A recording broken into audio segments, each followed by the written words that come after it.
So the people that was at the march was from basically all over Africa.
We are graphically challenged. So what we require from you guys is some grace. That's all. You ain't gotta, you gotta make such a big deal out of it. You know what I'm saying? It really is. Just say, everybody, we just could. I know. I've said in the past you can't show us grace, but Well, no, you got to show us some grace. you got to show us some grace this time. Absolutely. Boom. No shit. Yeah, I don't know why I always do that shit. I always be spelling the geeks with an S. Yeah, you bugging. Fix that shit. All right. What up, Betty? What up? What up? What up? What up? What up? So crazy. It's so crazy. I gotta leave. Well, I mean, I do. I gotta leave before my ADHD makes it impossible for me to. Yo, my focus is so ass. It really is, yo. And I notice it more and more. But now people around me notice it. I was at when we talked about our weeks, I talked about that. It's ass.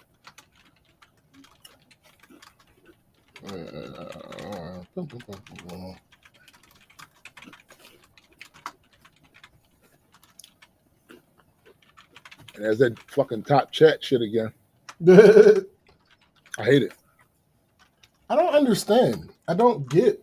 Why that's the default. I Yeah. don't get it either. I don't get it either.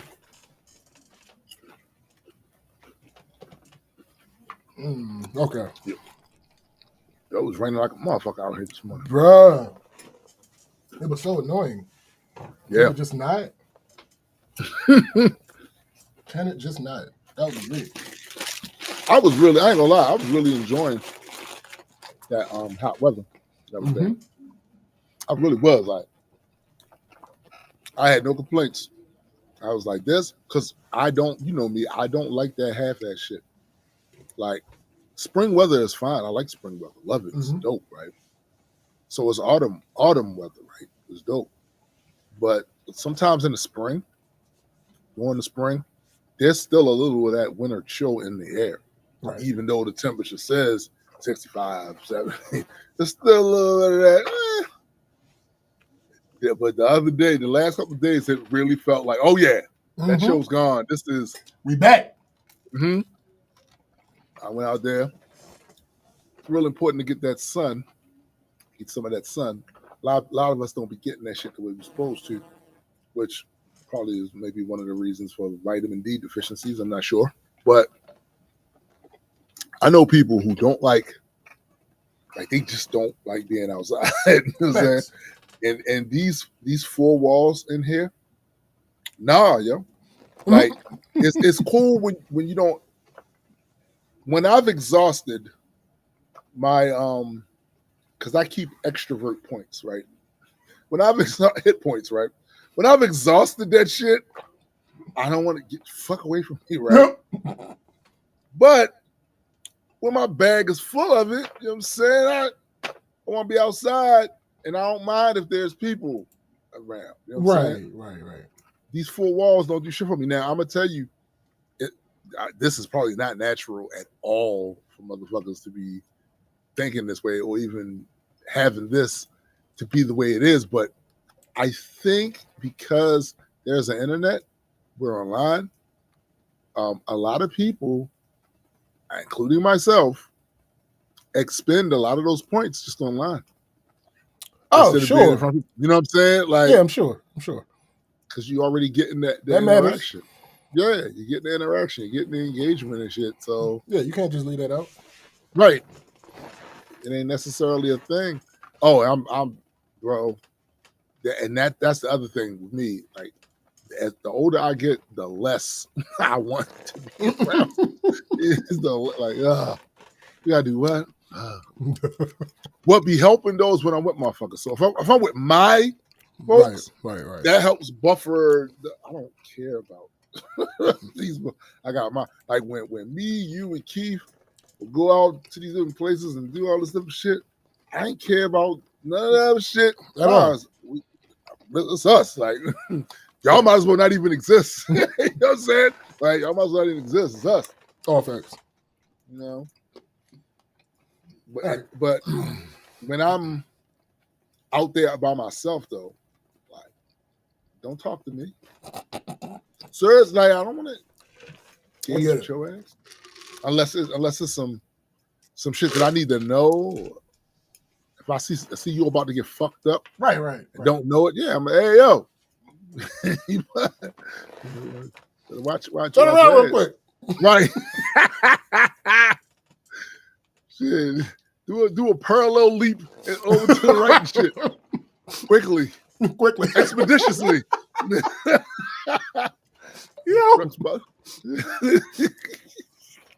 Yo, that's some wild shit telling the motherfucker, yo, do a parallel leap, man. Stop dead in your tracks right now. Right. Do not move. And humans so fucking spiteful. Negative. They're gonna move immediately. Right. Nobody tell me. Even if they wasn't even thinking of moving. Right. Right. But yeah, let's get into this. So every single episode is going to start off, as long as there is one, with a divine update. Yes. So remember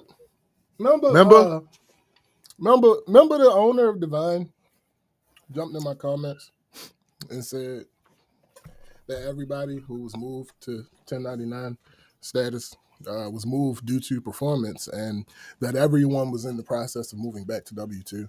I do recall that. That's a thing that happened. It happened live on Beyonce Internet.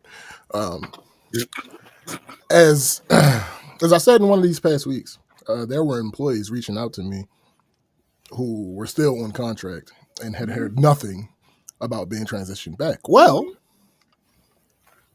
now at least one, and I only say at least one, it's definitely more than one. Not even, I just use the word one because that's the only direct proof I have. Employee received word that their employment was changing to 1099. With no prior talk or warning. Yeah, apparently they're transitioning a bunch of therapists to 1099. So, directly the opposite of what the owner had said publicly. How'd that happen? How do you think that happened? Bro, I have no idea. Like, how do you think that the opposite of what the person in charge said wound up happening? If I own some shit and there was a decision being made, and I said this decision was going to be reversed, I can guarantee you that what I said is what's going to happen. If I own some shit, that's me. It's funny that you mentioned that, because I have information that you do own some shit, and when you say something's gonna change, I've never seen it not. So I don't know.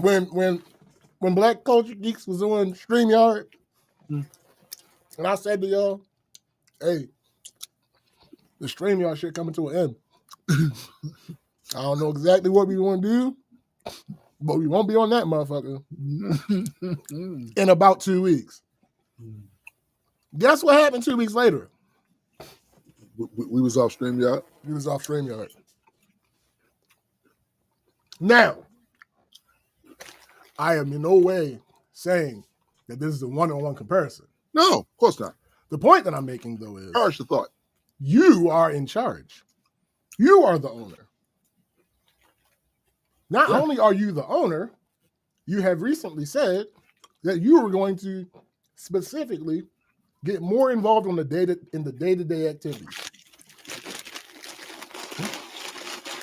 So in the minutia of the operation. Nigga, so just you being the owner means that the buck stops with you. But then when you go from just I'm the owner to I'm getting more involved, I'm getting back in the weeds of everything. Yeah. Now it's directly. It's what they call a reinforcement, nigga, of any policies that you deem should change, because you are hands-on, you are in the mix, you are directing, you are conducting, you are the one. That part. Like, I don't understand. But maybe it's not for me to understand. Also, the 401k has facts. The 401k hasn't been quite fixed yet, but those payments have been updated to pending. Oh, there you go. So there's movement. See how that we'll see it. Well, what the payment that happened after we found out it was a thing initially said pending too, until it said canceled. So we just gonna have to wait and see. We gonna have to wait and see. And damn, I didn't. If it ends up being corrected properly, that will be reported on here as well. Absolutely. We are nothing if not fairish. Yeah, fairish. As fair as we feel like we need to be. Yeah. But as far as Divine, that's it for this week. We don't engage in toxic fairness. No, we're not doing that shit. We don't do toxic. Y'all not on the same level. Y'all don't get the same treatment. That's just not how that works. So that's it for Divine for this week. But again, Tune in next week for as as long as there is harm, we'll be here. So y'all might be able to see the title. Now, this is not actually a topic. I'm just going to read a bunch of reactions that I've saved. For those who don't know, Lil Wayne has released his long-awaited follow-up to his Carter series of albums. And it's Carter 6. And how this happens with all the bigger artists, when somebody releases a project, especially a highly anticipated one, once it drops, niggas is all over it. Yeah. And especially if there's any like extra spiciness to why it's heavily anticipated. So on top of the fact of just time, right? That's one reason it's anticipated. And then on top of the fact that it's a lauded series of his, Right. the Carter. That's a thing. On top of those things, he was also crying about being looked over for the Super Bowl halftime show. That was the thing. So the idea, even in the marketing for this album, was that, oh, so they looked over me. What up, Jonathan? They looked over me for this opportunity that I felt like I had in the bag. But what does that mean? Can we just also stipulate that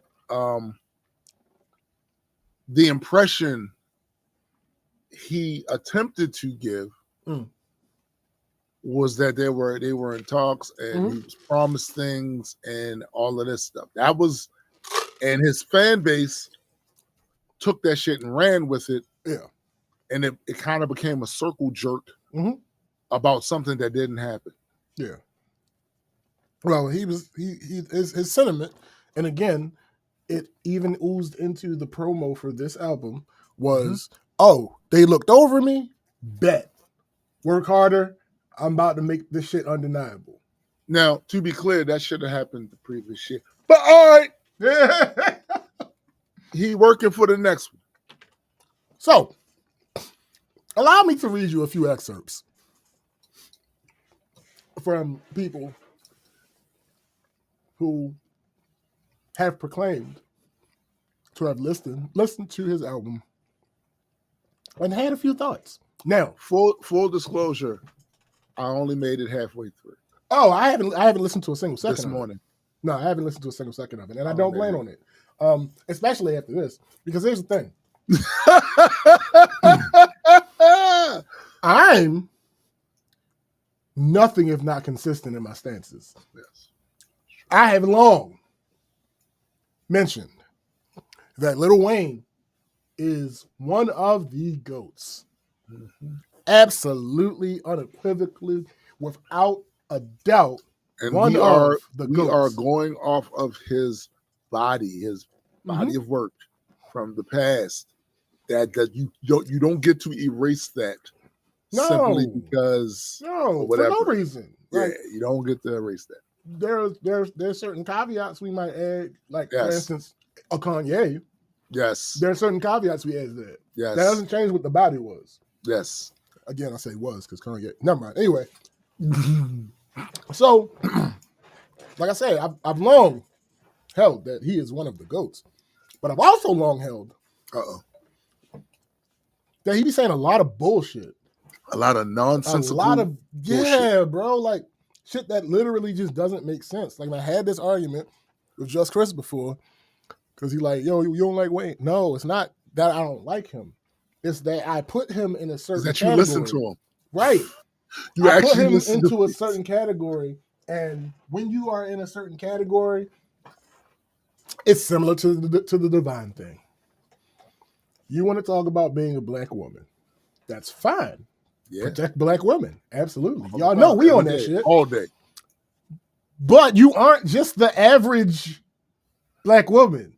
You are a black woman who has, according to you, 100 black families that you're responsible for. Yeah. That means you can't get away with certain shit that the average black woman would absolutely be able to get away with. Yeah, facts. Because you are held to a higher standard because you are at a higher station. By the way, folks, a few years ago when we were dogging the police out on this show, it is the exact same thing we were saying then. Exact same thing. Because of your position, you are held or supposed to be held to a higher standard. 100%. So to relay that back to Wayne, because you're not one of these average, everyday, just okay rappers, you can't get away with some of the shit that they get away with. No. And on top of that, it's not that every bar isn't amazing. It's that the bars in question are terrible. Yeah. There's a difference. No, every bar does not have to be the best bar you ever spit. That's craziness. Said a long time ago that you can't expect any rapper to be super rapper with every There's no way. It's impossible. But you could not give me shitty ass things that don't make sense. Stop giving me nonsensical dirt. That part. All right. So the last time I fell for it when he put out the Funeral album. And then he gave gems such as if Liz call you daddy, she about to be a bastard. And it's like, hold up. You don't know what an orphan is. No. You don't know what an orphan is. Okay. He doesn't. All right. And you clearly don't know what a bastard is. I bet.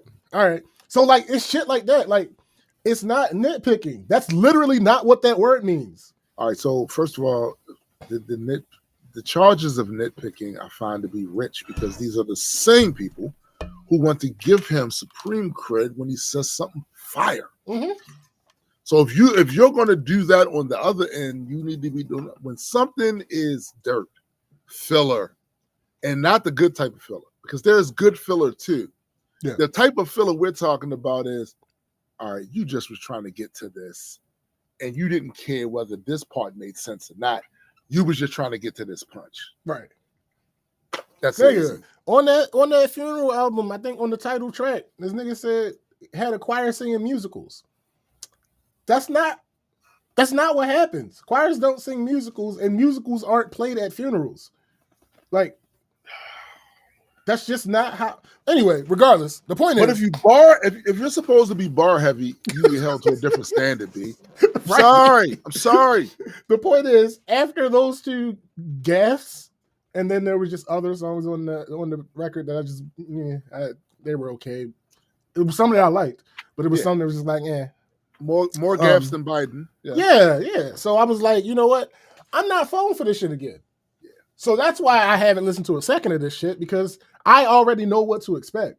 You've been no, I didn't expect this. Confirmed. Well, and that's why I gave the disclaimer of people who have proposed to have listened to it. But there are a few credible names in this list that I know would not have said that they listened to it if they didn't listen to it. Yeah. So people that take the craft way too seriously to lie about shit like that. So without further ado, Eminem was 52 last year, and his album, The Death of Slim Shady, was way better than the Carter 6, and Lil Wayne is 10 years younger than him. Please don't tell me it's because of age that Weezy just lost. Can we stop? Yo, I am so glad you addressed that fucking first, because actually, part of the conversation when we were discussing some of the stuff we was going to talk about on the show, we don't really get into too many details with the discussion aspect, but one of the things was that when you are one of the GOATs, where you have had a backstory that is mythic in the genre, in order for you to keep that to the point where you're still getting current props, because we expect this from you, because what you did, you got to keep going. Now I know what they say. They say that Lil Wayne is in the studio all the time. I can't. really tell going off of what I heard from it.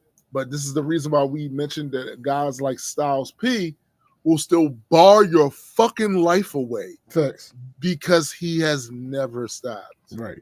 That part. Next piece of commentary.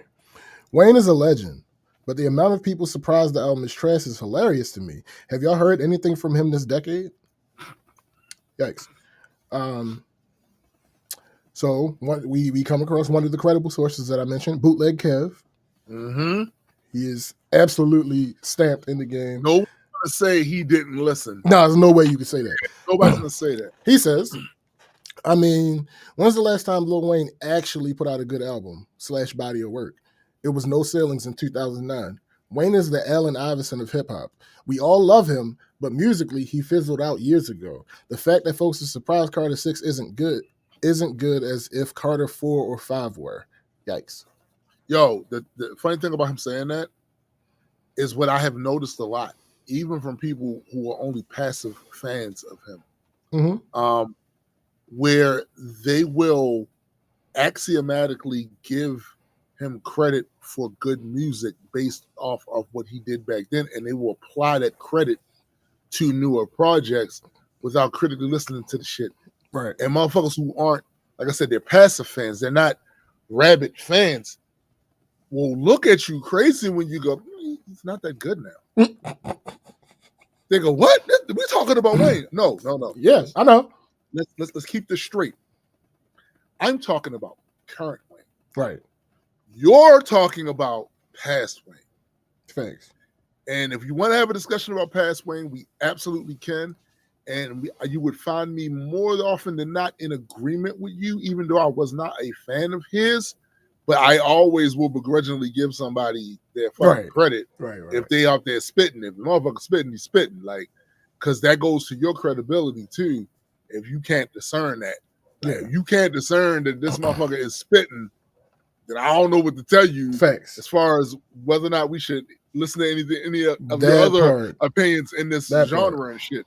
So I'm talking about current Wayne. Yeah, we're talking about the same Dwayne Carter, right? Just different. Just different. So I'm talking about the one that gave us that unforgettable WWE WrestleMania performance. That's what I'm talking about. That guy. Facts. So the next one, I think this is absolutely peak. So trolling is better when there's truth to it, right? Yes. And it's even better. I tell y'all to mind y'all business. I mean, I really want y'all to mind your business. Minding my business. Yeah. Even better when you can add a double entendre because we're talking about rap, right? This is rap. So there's a picture of a young lady, and the caption says "sundress season," and she is voluptuously built, and she has on a sundress, and she's facing her posterior toward the camera. Oh. Now, it's full body. It's not just a picture of, but it's full body. This nigga, somebody quote tweeted that and captured it and said, you got all that Carter 6 back there? Yo! Nigga. Y'all niggas. Yo.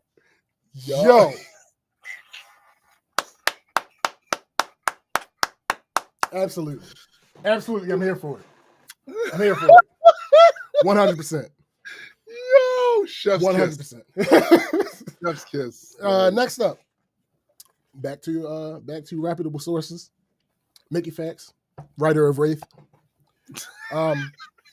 says Carter 6 is bad, man. Songs is meh, beats is not good. Weezy is literally just rhyming words and saying the same thing I heard 15 years ago in a different way and more intricately, but it's not good. His fans on YouTube love it, so I guess that's what matters. I don't know. That's what matters to them. Yeah. If that motherfucker, he's gonna get a bunch of streams. And see, this is where we at, bro. This is really where we at. But it's not entirely different than. All right, so back in the day, somebody would drop their freshman album. Yeah. And it kills. It does better than anybody the record company expected. It's crazy.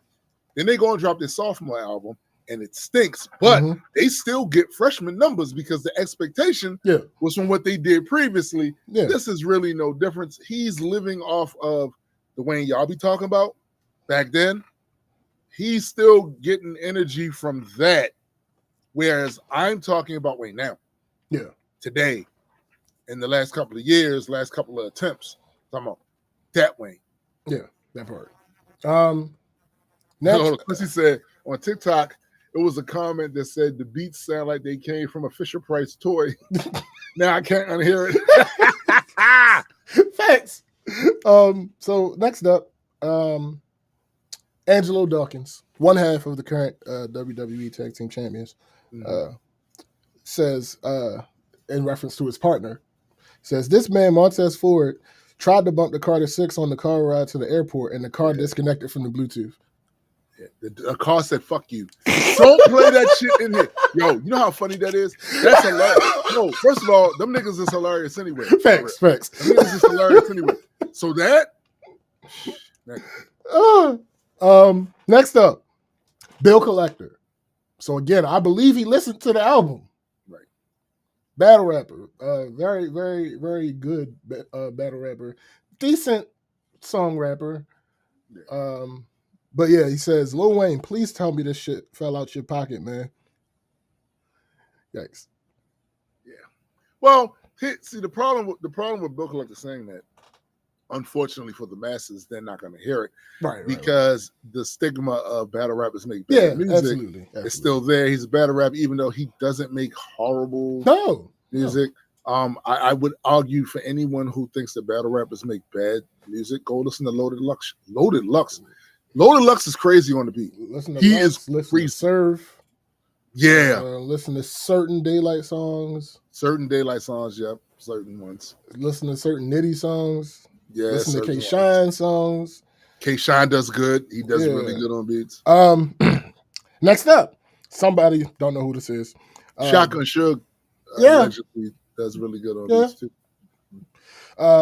He said, them elementary ass Lil Wayne bars don't hit the same when you're an adult with a career. Yikes. Somebody, I don't know the nigga. I don't know him. You know, that could have a lot. You know what? That probably may have a lot to do with. Listen. I'm just saying, bro. His audience is grown up. It wasn't me. I was already grown. Hey, it wasn't me that said it.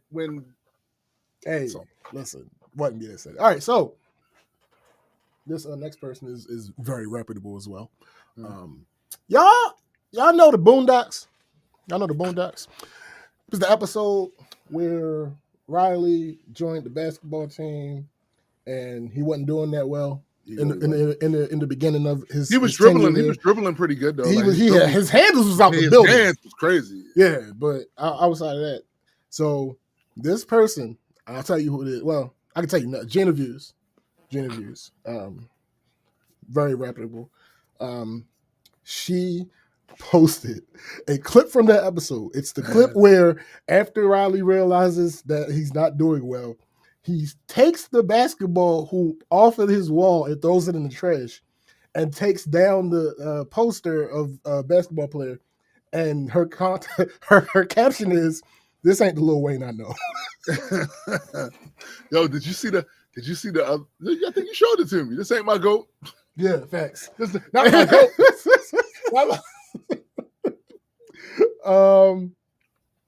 Briz Rothstein, another battle rapper. Who doesn't make horrible music either. Jay-Z never and would never. But that's the difference. Glad I ain't got a debate no more. Yo, you know what? I'm glad he said that. Because I'm going to keep it a stack with you. That was back during the day when everybody was doing the whole, I was like, there's a comparison? You think there's a comparison?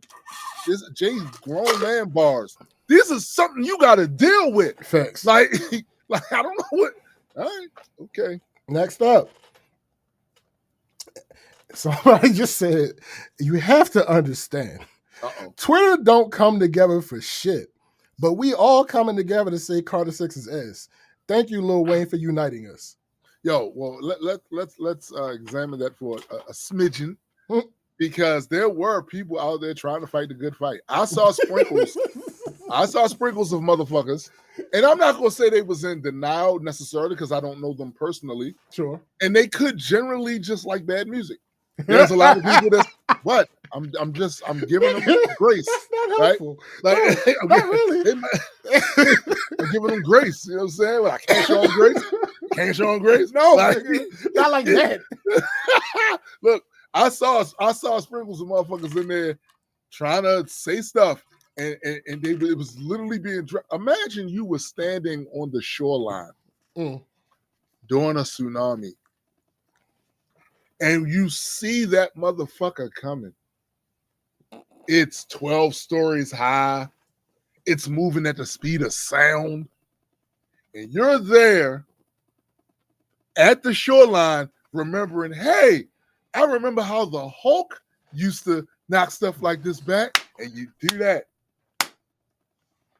And that thing don't even hear it because that's literally what I saw happening on shore. I saw motherfuckers on the shoreline, and the tsunami of boo was coming from the fucking ocean, and they was going. Ironically enough, not only were they trying to do a sonic clap, but they were trying to clap because they thought it was good. And none of that shit made a dent. It didn't displace one drop of water. One iota of sea salt was moved from that. Hilarious. Next up, Carter 6 was so disappointing, not because the music was bad, because Lil Wayne didn't prove he deserves to perform at the Super Bowl more than Kendrick Lamar. Even the people were saying he should have performed are so quiet now, like he didn't drop a new album. They used him. Are they? I haven't seen any of the people that tend to show up on my timeline that were saying that he should have did it. I ain't seen nothing from none of them. I'm gonna tell you what I saw, and I didn't go and read the comments. I saw somebody post with a little smirky. It was in the tone. So which one of those songs y'all wanted to hear? Oh my. Hilarious. Next person, this Lil Wayne album ain't it at all. Next person, I'm gonna just listen to some old Wayne today and act like this never happened. Yeah, that's what you do. Go do that. Next person, well, I was right. All those damn features shaking my head. Looks like he, in fact, did waste all those people's time. Yikes. So somebody said the Carter 6 is exactly what Andre 3000 is afraid of. And somebody quoted that and said, 3K is a legend that is self-aware. If you ain't got it no more, don't do it. And that's Wayne's issue. We don't know self-aware. We don't know if 3000 actually went into the studio, did some shit and was like, you know what, folks? Right. This ain't it. Because that could have been it too. That could have been it too. He isn't self-aware. And that's not Wayne's issue. He isn't self-aware. He never matured despite growing in age. His mental and his pen is stunted. 2 decades later, and you still rapping about beating the pussy up? All right. Or Christina Aguilera. Yo, nigga. That part. Like, what? Why are you... What is Christina Aguilera even doing right now? Like, why are you... Anyway. So, this string of tweets... This string of tweets is from somebody who I know is a Lil Wayne fan. I know for a fact they're a Lil Wayne fan. So I know they listen to the album.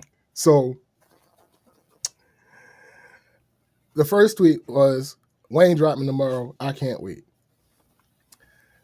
The next tweet was, it took 6 to know we only needed 3. Woo! Then she says, I'm not going to get on here and hate on Wayne. I respect the legend, but I'm not going to listen anymore on me. Then she posted a screenshot of her conversation with somebody. The caption says, Wayne, don't listen to what Twitter says. There's somebody out here rooting for you. And then in the screenshot of the conversation, she says to the person, Wayne dropped. The person responds back, yes, sir. He said, smoking on a pure L, no sanitizer. This nigga is crazy. His bars and metaphors have always been on a different level. She responds back, this shit sound like unwiped ass.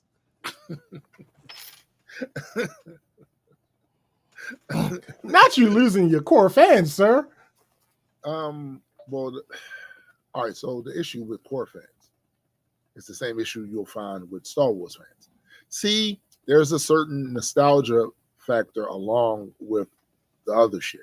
So what they thought they enjoyed about your previous work, they want to enjoy or have that same thing. Mm-hmm. This is how you fans be fucking up though, because who that person was when they made that is not who that person is now. Facts. So it's possible for them to be able to be so self-aware that they know the boxes they need to check musically, sonically, lyrically, all of that to mimic what they did. That's possible, but it's not probable. No, it's not likely.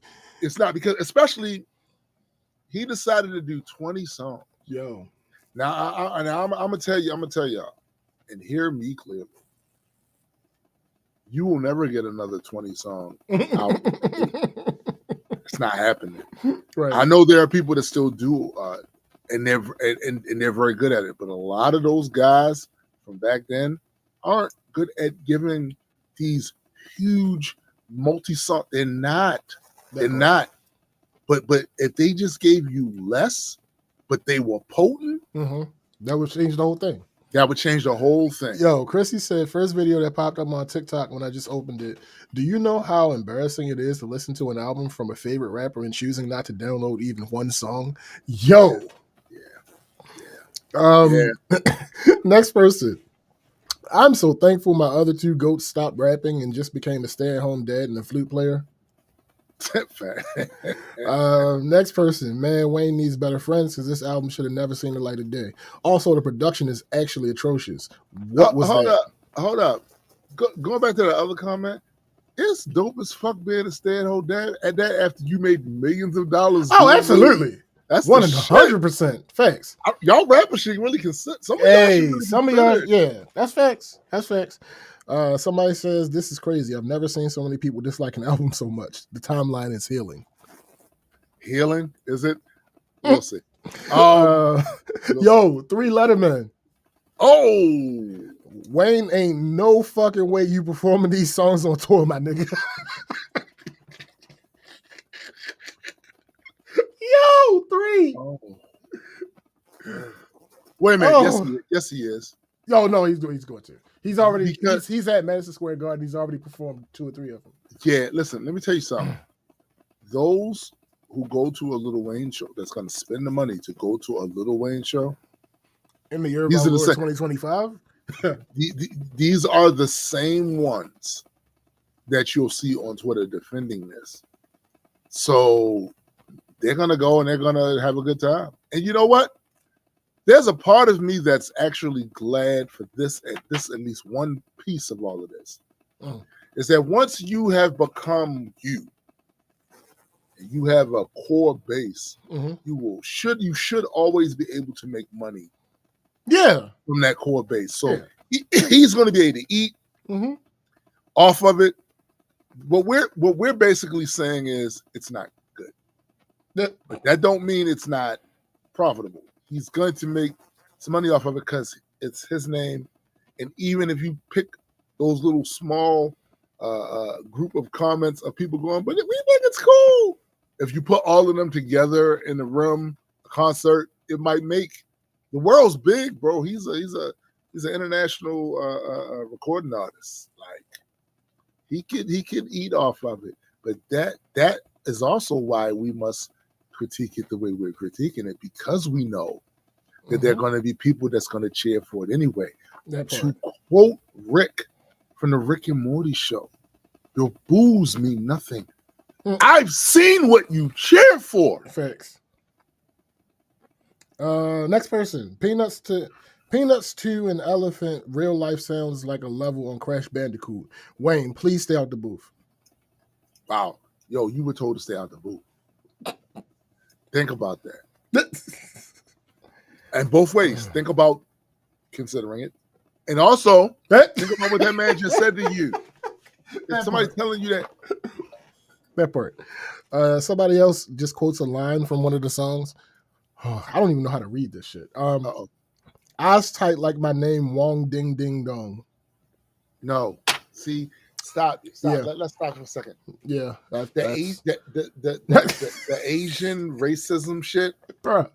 Because that's what that is. That's exactly what it is. It's trash, bro. It's super trash. Not only is it a trash bar, it's an it's outdated. trash for you to say. Yeah, bro. Like niggas, that hasn't been even acceptable to say in a decade plus, bro.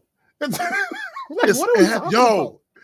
Like, it was never actually okay, but niggas stopped getting props for shit like that like a decade and a half ago. And to be clear, by the way, because America is such a bubble reality, back during World War II, these sorts of jokes were all over the place, even in kids' cartoons. There's a Bugs Bunny cartoon. He's literally just spewing this bunch racist of Tex Asian Avery shit. cartoons. Yes. Yeah. That's because America is in this bubble reality of white supremacy and shit, right? Globally, that never was cool. No. That never was cool globally. Absolutely not. The global South never liked that shit. They never liked that shit. Not at all. Next person's pretty sure it's a battle rapper. He says to make a dope Wayne album would be very simple. Let Tyler executive produce it, and Wayne cannot pick his own features because why the fuck is Bono and MGK here? Sean P says, sounds like album was made just to justify a tour to get that. Actually, maybe, possibly, but I'm gonna tell you this though. That's entirely possible. But I'm gonna say this though, just from the conversations that was being had last year, of him feeling so dejected, of him feeling so underrated and overlooked and all of that stuff. There's a part of me that thinks that while that is probably in the mind of his managers and handlers and shit like that, I think to him, and this is what makes this sad, I think to him, this was him making everybody feel bad for not recognizing he should have had a Super Bowl. I'm gonna show you. Yeah. So actually, you know what? Best body of work ever. And another reason I push against that idea is because he named it the Carter. Like, he has other albums that are not a part of the Carter series. He could have easily named it something else. That's true. But for him to name it in what is his magnum opus line of albums, this was but it also could be something else too. So sometimes people will cash in on the very thing that legitimized them. Right? So what if he was thinking, or not? I ain't even talk. I'm keeping this away from Wayne. I'm talking about his handlers and people just talk to him and give him advice.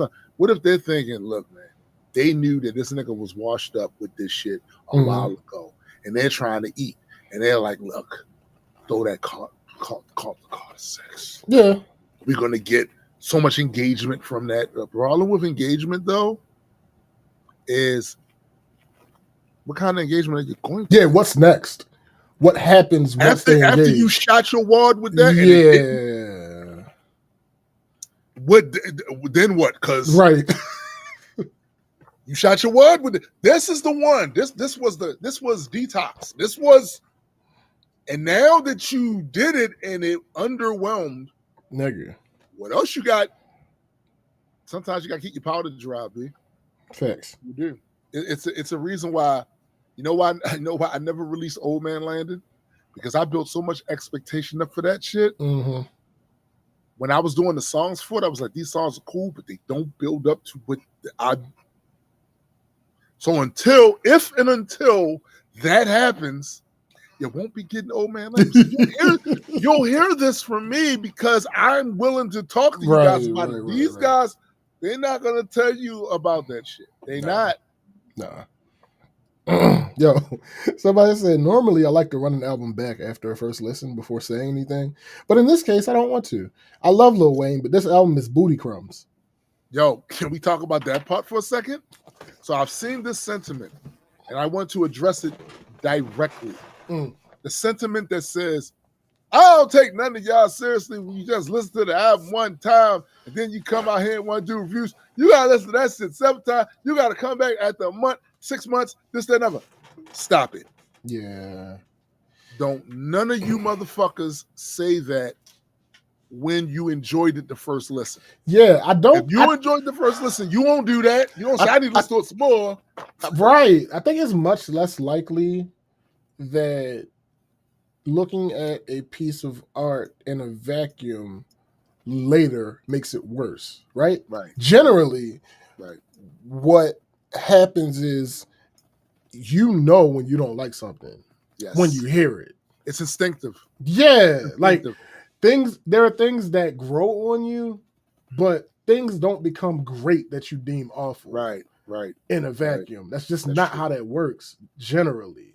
So they don't become great. Right. So basically, if later on you listen to it and you go, I see what he was trying to do right here. Right. It still didn't become great. That part.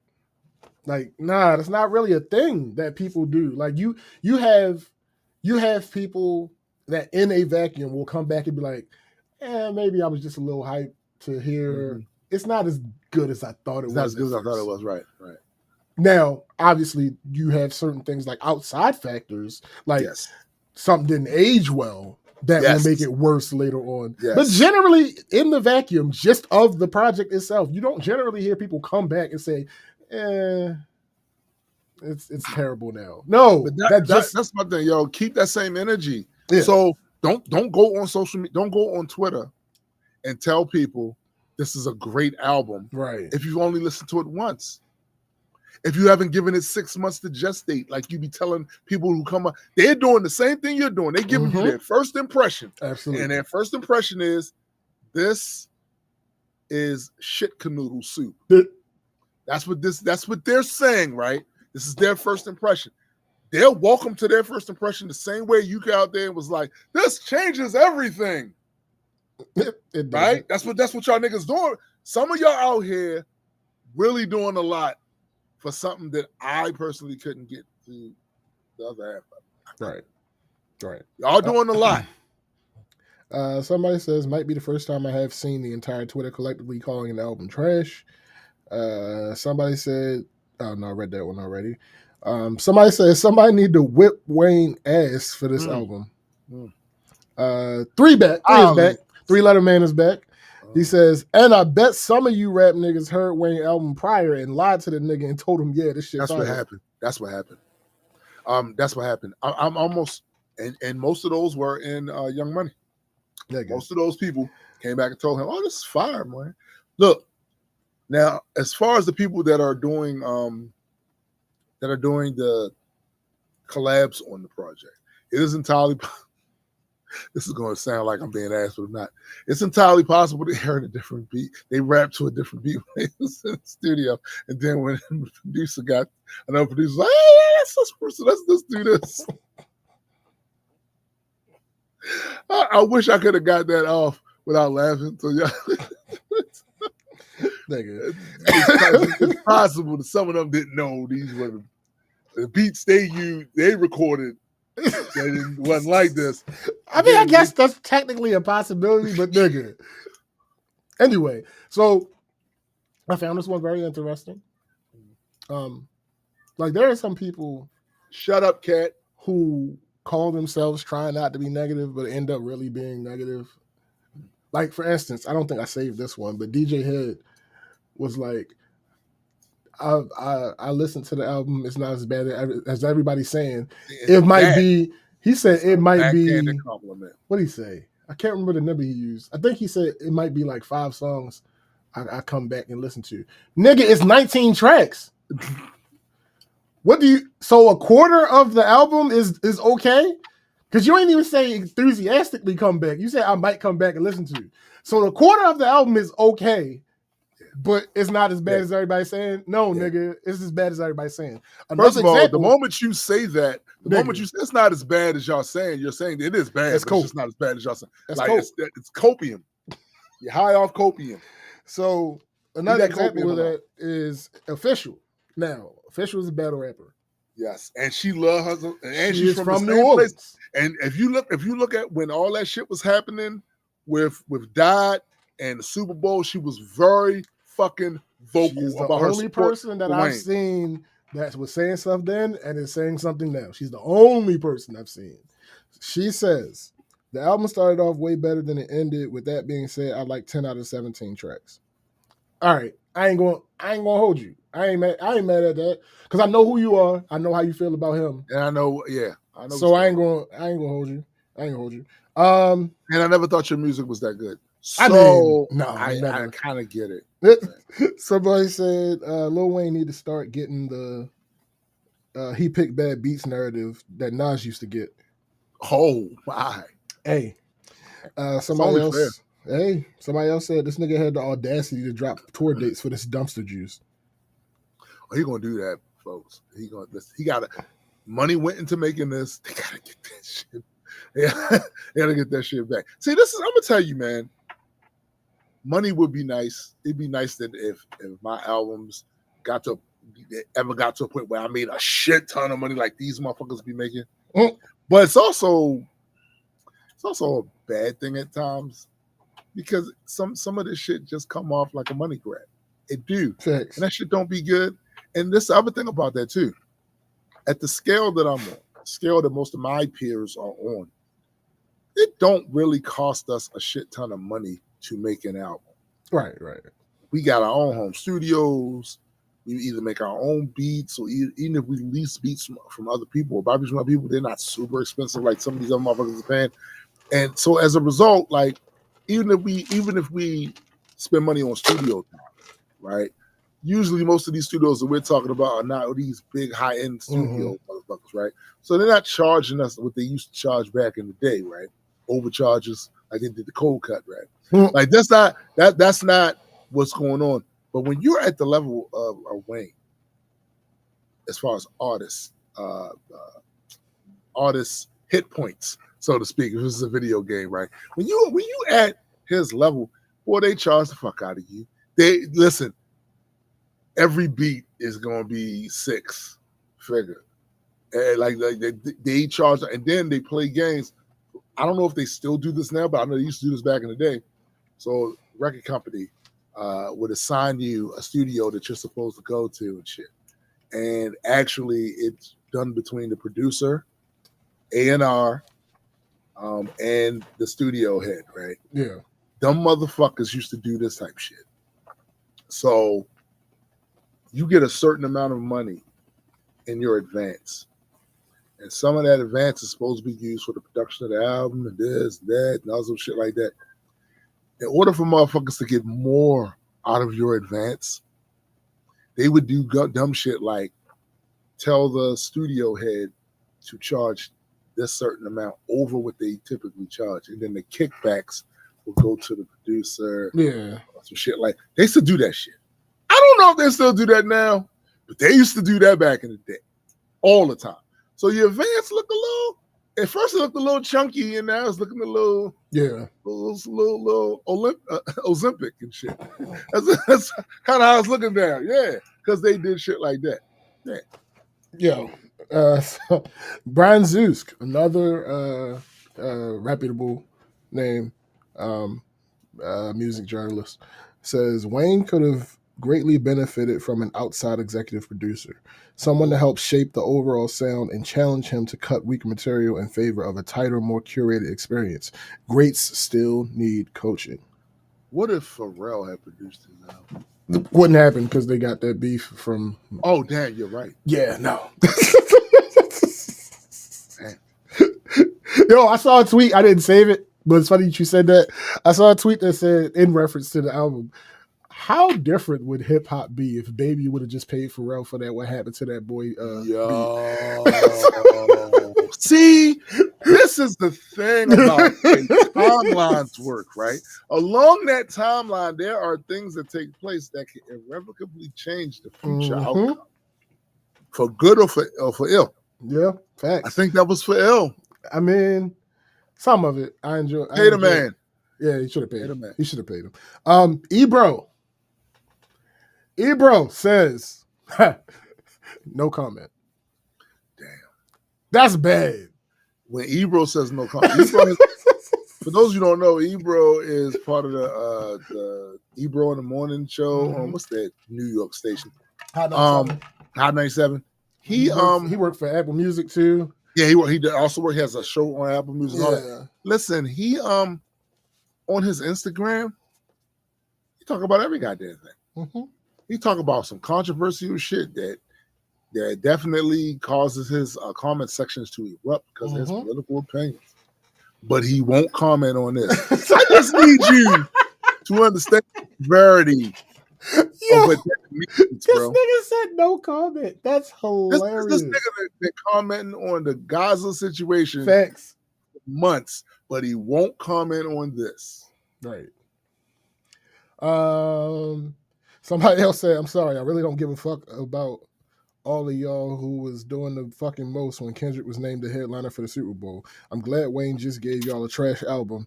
I'm taking all that shit, and now it's proof that he is washed up. Fuck y'all. Yo, I have literally seen variations of that sentiment.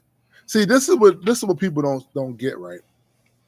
When you give people shit and push them in it, they are waiting for the moment to shove that shit right back in your face. Mm-hmm. They're waiting for that. And this is one of these cases because I'm just going to keep it a buck. Y'all look like a bunch of haters doing that whole Super Bowl shit. Y'all look like a bunch of fucking haters. Mm-hmm. A bunch of motherfuckers. This black man was currently in the midst of a crazy run that culminated in him getting the Super Bowl shit himself. Yeah. And instead of y'all, I'm talking specifically about people in my community, both hip hop and black community, instead of a lot of y'all saluting this man, there was a segment of y'all trying to throw salt on his shit and hate watched it, trying to pull out everything. And you hate watched it so much that you missed the point of a lot of it because you was hate watching. His shoe wasn't tied right there. The barber messed up his foot. His tassel came off and his pants too tight and the shoes and this. I never did like that. So I knew he wasn't going to. All y'all did that shit. Y'all like a bunch of fucking haters. Instead of, hey, man, salute. Salute. Did your shit. I'm not a fan, but salute. You did your shit. Right. Y'all like a bunch of fucking haters. Somebody said Lil Wayne on the Carter 6, and it's a photo of Shaq in a Celtics jersey at a free throw line. No. Y'all can't stop. No. That's wrong. That's wrong.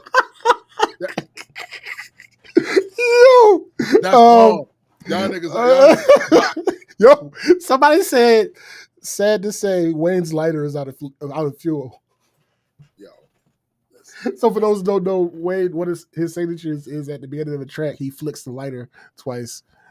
And it broke in his hand, though. That was a bad omen. He should have known right there. Mark Lamont Hill, another reputable source. 8 tracks into this Wayne album, I think we should file a class action lawsuit. Yo, that's wild. A class action lawsuit is diabolical, yo. That's diabolical. Somebody says Wayne didn't get picked for the Super Bowl and said, all right, I'm about to lock in and show everybody why they made a good decision. So, yo, listen, you got to eat these bars because, Wayne, what you should have done, and I don't know you personally, but what you should have done is not do all that shit you did when it was announced that Kendrick had that part. Because here's the thing. A bad album is a bad album. You was going to catch these bars and jokes and roasting anyway because you named the Carter 6. Yeah. You was going to catch that. But what compounds the shit, the compound interest of this is how you acted during that time. Instead of you just saluting, you know how you would have diffused a lot of the shit that Kendrick had to eat? 100%. If you had just said, if Wayne of all people would have been like, big ups. Yeah. Big ups to that man. I salute that man. And you would have diffused it because a lot of your audience that are running around was talking about how you was mistreated and shit. And now they all wanted to hate on Jay-Z and all this other shit. Like, a lot of that shit would have died down. You still would have had a couple. Yeah, of course. Well, a lot of that would have died down. You getting on there and saying how you feel you was lied to, all your life you had to fight, Yep. you worked, all that shit. When you doing that, made those that are empathetic to your cause, which are mostly your stands, feel bad for you and then feel like they needed to defend you. Because I know what that's like. I know what it's like. Fans feel like they got to defend the person that they like because it's part of their identity now. They are known as a Lil Wayne fan. That's what they're known as. Yeah. So it's kind of defending themselves at that. I see a lot of that happening online right now too. True. And just so we know, I don't know if you mentioned this in your list of things to bring up. Ack. This is why you don't jump the gun. This is why you don't jump the gun. You ain't gotta listen to us. We don't have your same viewership or none of that shit.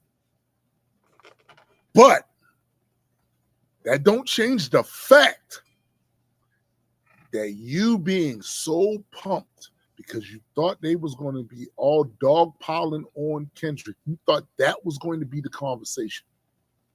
That's not the conversation. Right. The conversation today is that it's bad. It's a bad project. That's the conversation. And with that conversation, conversations have branches. They branch off into other things. Because he made a bad album, the conversation is now branched off to what that Super Bowl would have been like had he'd have been chose. Yeah. It also branches off because you said he had, by him having some Young Money people on here, they was all going to be dog Paul and Kendrick. And did he say something? Did he say something? He did. He said something. And guess what? Nobody's talking about what he said because the album's bad. What up, GA? What up? You're right. What up? Y'all said shit was doo-doo butter. Jalopy Bungus. Reputable, but people might consider him biased. So whatever. You know the album was ass when nobody arguing on the timeline. This shit hurt, man. I would argue. What up, sis? I would argue with what up, sis? He got beat. He gonna beat Dot, huh? Is this shit king? Facts. Listen. It hurt me more that y'all didn't see this coming. Yeah. I'm on some Quicksilver shit from Age of Ultron. You didn't see that coming? Right. You didn't see it? None of y'all saw. So y'all watched that WWE clip of WrestleMania, that performance, and thought, oh, surely we're going to get a classic out of the next thing he did. No. And by the way, this is not me coming at Wayne personally. This ain't that. What it is y'all made it part of y'all identity to defend this guy. Yeah. And y'all defended him based off of nostalgic things. Yeah. His past work. And I understand that. Even in insurance, they look at your past to kind of try to get a little thing about what you're likely to do. I understand that, but his past didn't stop at his good shit. Yeah. There was bad shit too, right? Thanks. So y'all had to know at the very least, there was a possibility and a strong probability given what but I get it too. He also was killing on these collabs, right? So I'm trying to give you the benefit of the doubt, but I mean, let's call a spade, bro. The odds were that we was going to be right here, and you didn't future-proof yourself. The way you future-proof yourself is by not doing all that dick eating y'all was doing last year about how he was going to absolutely devour. If he'd have been on the Super Bowl, it would have been it would have been Prince. He'd have had a Prince moment. Y'all did a lot. So now you got to catch these bars. And the only ones of y'all that's not really going to get hit like that is the ones that told the truth. The ones of you that came out that are fans of his, that was all that came out and said, yeah, this ain't a great effort. Look, GA said, I knew that shit was going to be bad. Come on, bro. It was in the cards. It was literally in the tea leaves. It was literally in the, I took some chicken bones. Shut up. Stop. I did Stop. this shit. Stop. It was right there. Nope, we're not doing that. All right, let me see. Rapid fire. Lil Wayne gave y'all 20 tracks of rhyming nigga with nigga. Wayne truly just spun the wheel to decide what tracks went on this album. I will not forget just 8 months ago, niggas was arguing on this app. Current day Wayne would beat Kendrick in a battle. Yeah. Woke up. Yo, I had that argument. Oh my god, bro! I had that argument. I was like, yeah, it's no way. Y'all got to really pay attention to what's happening now. Yeah, that shit. He wasn't good then with that. Right now. This should never have been included in the Carter series. Wayne is my favorite rapper, but he needs to retire. He can't keep releasing albums like this. Just retire and live like a legend. Stop messing up his legacy with this garbage. This one of the worst rap albums from a legend I've ever heard. Wayne Carter's 6th album sound like a junkie that's disconnected from the world. Woke up to Lil Wayne getting cooked on. He been that. Woke up to Lil Wayne getting cooked on my timeline. Order has been restored. Somebody had the caption them Carter 6 fire me, and then it's the meme of Tommy Davidson on the Breakfast Club. Who are these niggas? Okay, I listened to Lil Wayne album again. It's not good. Somebody put the caption the Carter 6, and the picture is Shawn Michaels and Triple H versus Undertaker and Kane at the Saudi Arabia joint. No.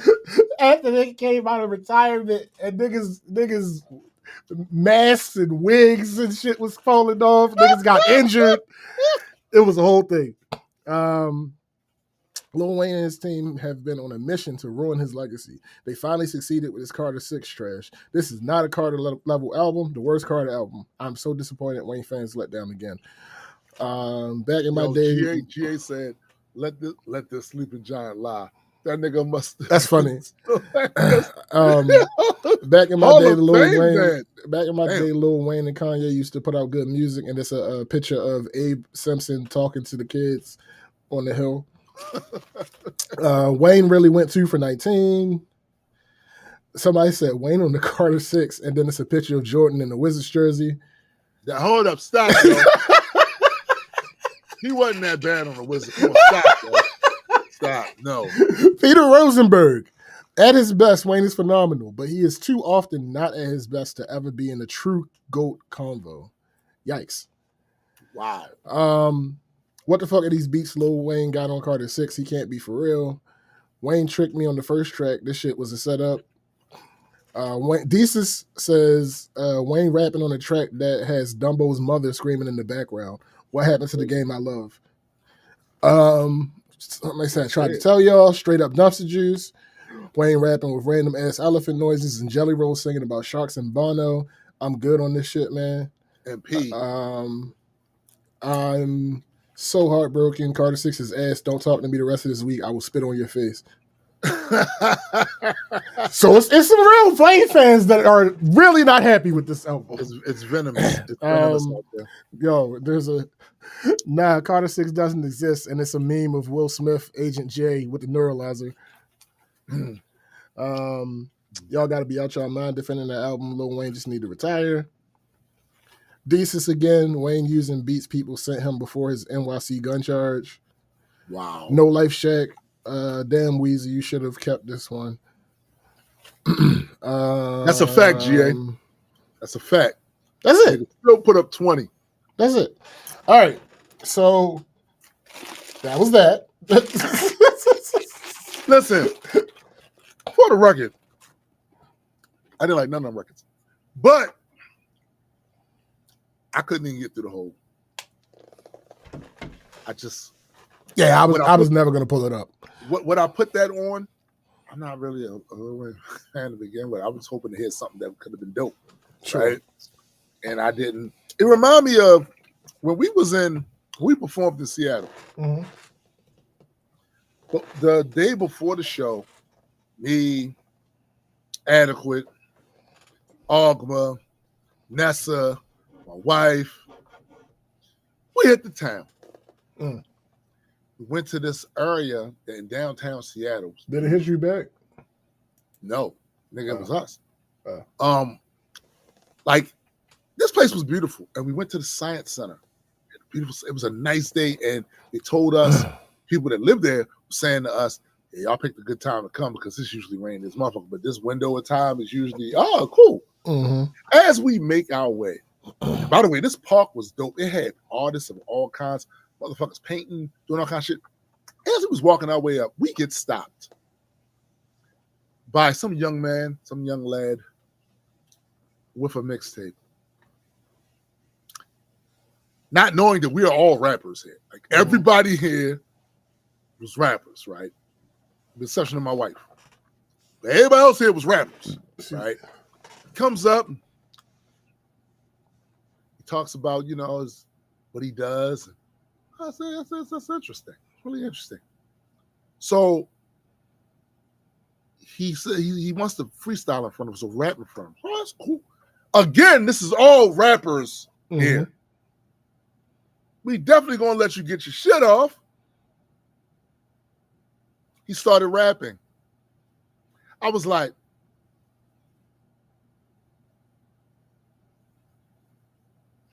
the rest of them looking at me like, why, what's I was like, I'm waiting for him to say something dope. Nothing dope was said. Yeah. That was me. By the way, shout out to Ogma, right? shout out to Ogma, because Ogma immediately is like, oh, this blood in the water. I'm about to eat this food. And he immediately started rapping. I'm about to eat this nigga right now. Tore his ass up there to the point where dude was like, feeling a little, it almost felt like, you were battling me. Yeah, almost. Yo. That's what it was when I was listening to this. I was waiting to hear something dope. I can't stand you. I hate you. I was waiting to hear something dope. I hate you so much. Yo, GA said that album sounded like his Dread wrote that shit, and then he corrected himself, says Dreads. No, you were right. You were right the first time. Right. You were right the first time. Singular.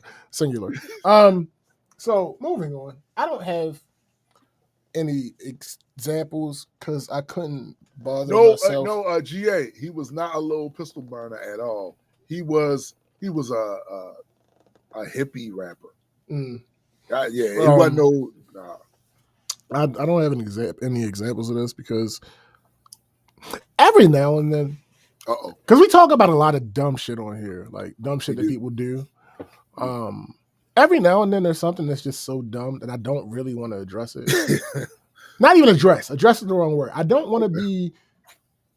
I don't want to dive in. Like I don't want to be surrounded. It stink. By So I didn't get any examples, but I'm going to read something and then I'm gonna give you the floor to rip these niggas a new one. Okay.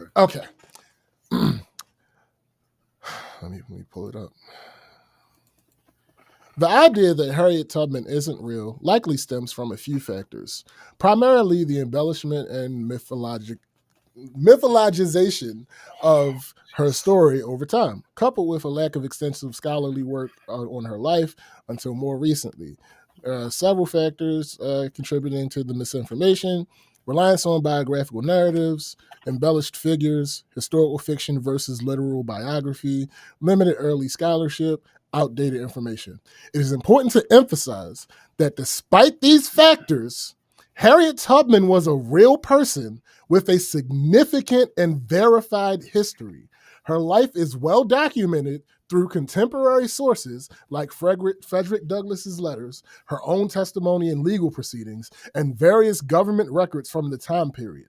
In summary, while the core of Harriet Tubman's story is historically accurate, the idea that she isn't real likely arises from historical process of myth building around extraordinary figures, coupled with a lack of detailed historical scholarship until more recent times. Go. So this week,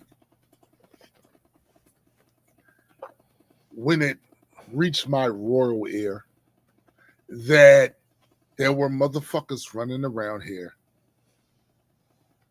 seriously, with their whole face, talking about Harriet Tubman wasn't a real person, I said,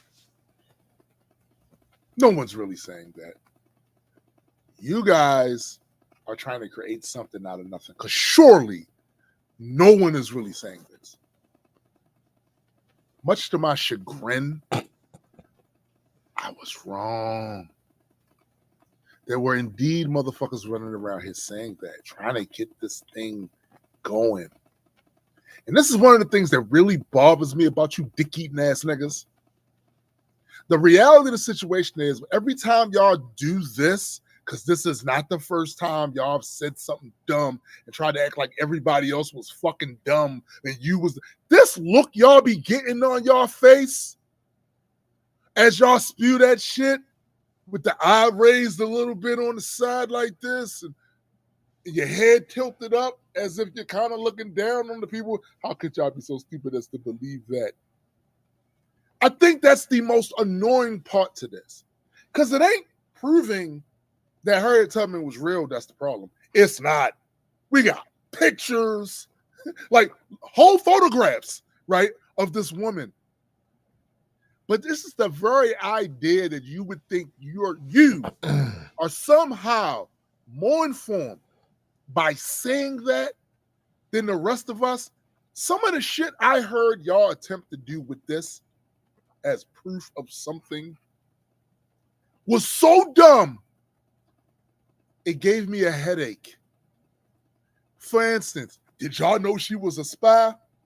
Yeah, motherfucker, I knew that in the 4th grade. Now let's ask the question. Why was she a spy? Who was she spying for? Well, it's really simple. There were literally 2 governments at this time. There was a usurper, traitorous, stinky, lazy government down south.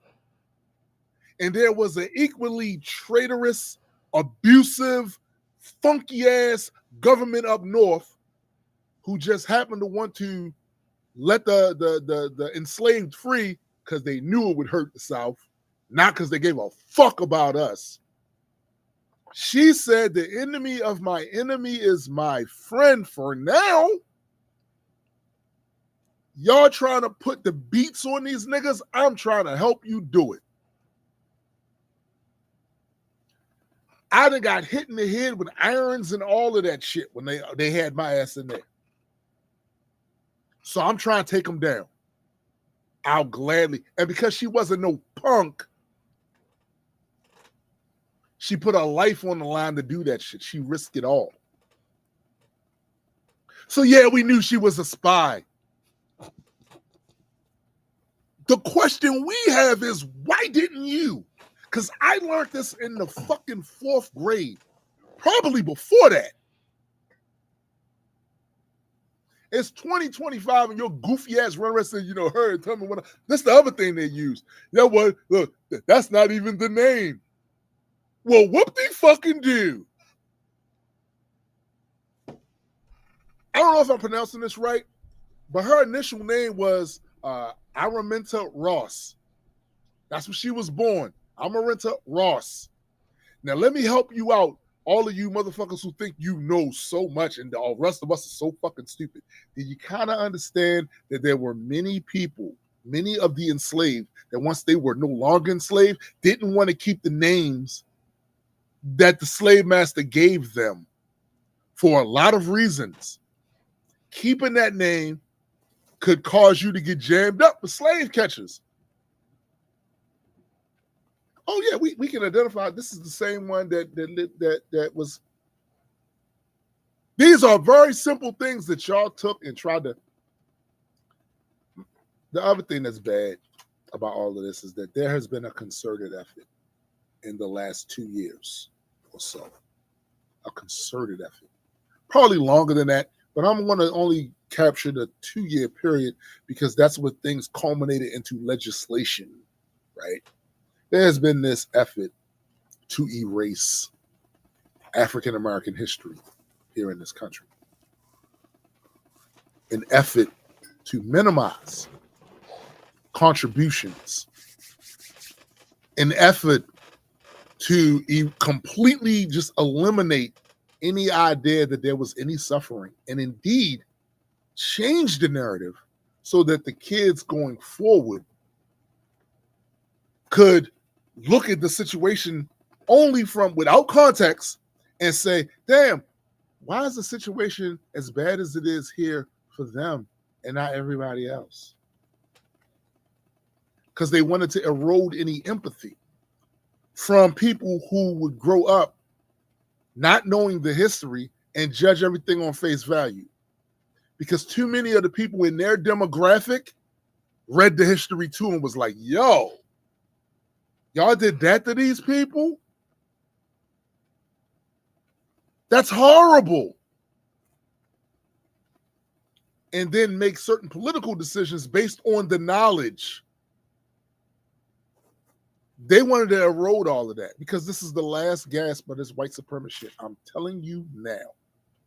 The reason it seems like it's so blown up now is because, like with everything else, if a man starts to fall, he starts to grab shit on his way down to prevent his fall and pull that shit to you. This is the last gasp of that shit. That's why it's going to be bad. And part of what they're doing is trying to erase the history. So when I see people that look like me using their whole melanated face to say goofy shit like, "How you know Harriet Tubman?" and then give me the Rock's eyebrow, put your chin up like this. You know, you see, y'all not ready for that. Oh, that line there makes my ass itch. Y'all not ready for that conversation. You're apparently not ready for it. You're apparently not ready for it. It ain't just the coons that Harriet would have shot. She'd have shot you dumb motherfuckers too. Because you in the way. One of the main people was a TikToker that posted some shit about that. And she came back later with an apology. But when you hear that apology, what you hear in it is she still thinks that. She just thinks the way she said it was offensive. Some people, there's no fix for stupid. Because they're so invested in the idea that everything they were ever taught was a lie.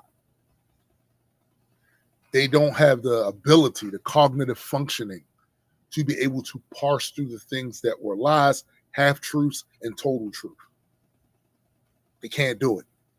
So everything's a conspiracy. We've seen this type of thinking before. We've railed against it before. I have whole songs railing against this thought process. And specifically the idea that you're smarter than everybody else because you think everything is a conspiracy. No, actually the opposite is true. You obviously don't have the tools. You don't have any other tools in your toolbox to determine what's true and what's not. So everything becomes a conspiracy. There is a line between people who have a legitimate reason to suspect everything because they have basically seen the system telling them things that's not true their whole life, and people who just naturally outright refuse to learn anything different. They take that, run with it, that's it. And we had to deal with you dumb motherfuckers for a long time now. And I suspect we'll have to deal with you dumb motherfuckers for a long time going forward. Because right now, the system is basically primed to create more of you. So how many more motherfuckers I got ahead talking about Booker T. Washington wasn't a real person. Frederick Douglass wasn't real. You know there's no place called Africa. There's not even a continent there. They're lying. We were always here. Yeah. I suspect we're going to be hearing more of that shit. I suspect. And that's why the Black Culture Geeks are here. We are the buffer. We are the wall.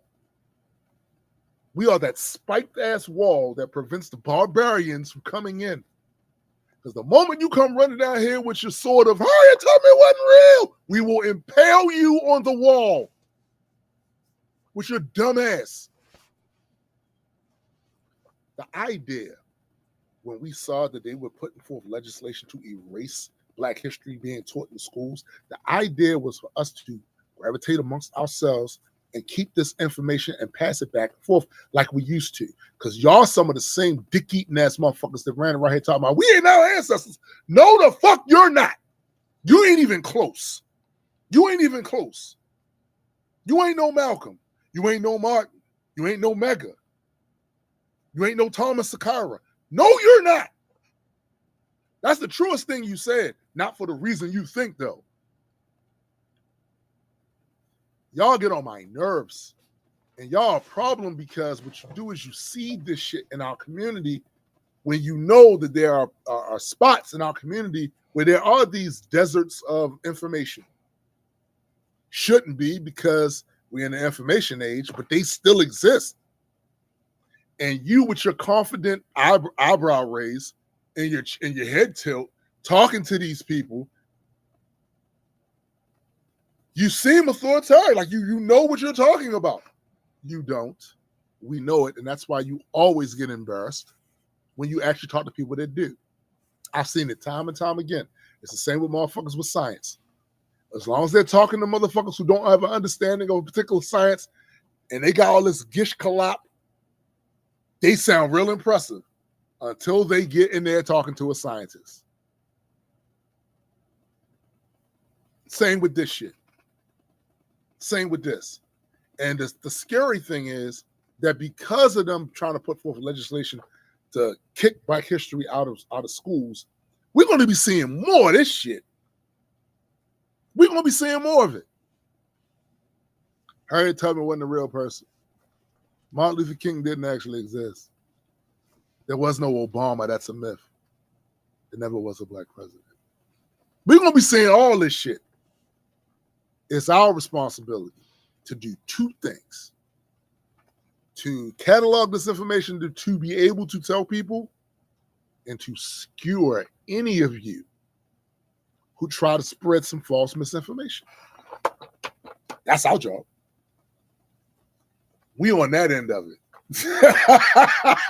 We on that end of it. We gonna boop boop you every time y'all try to go viral saying some goofy shit. Boop boop. Nope. We on you. Every time. And I am glad that there are people out there that's not just us, because I've literally watched people attack this shit full on. But unfortunately, what I also seen is comment section where people go, oh, see, they don't be knowing. What the fuck is wrong with y'all? What the fuck is wrong with y'all? All of us have been misinformed at some point in life, but come on. Come on.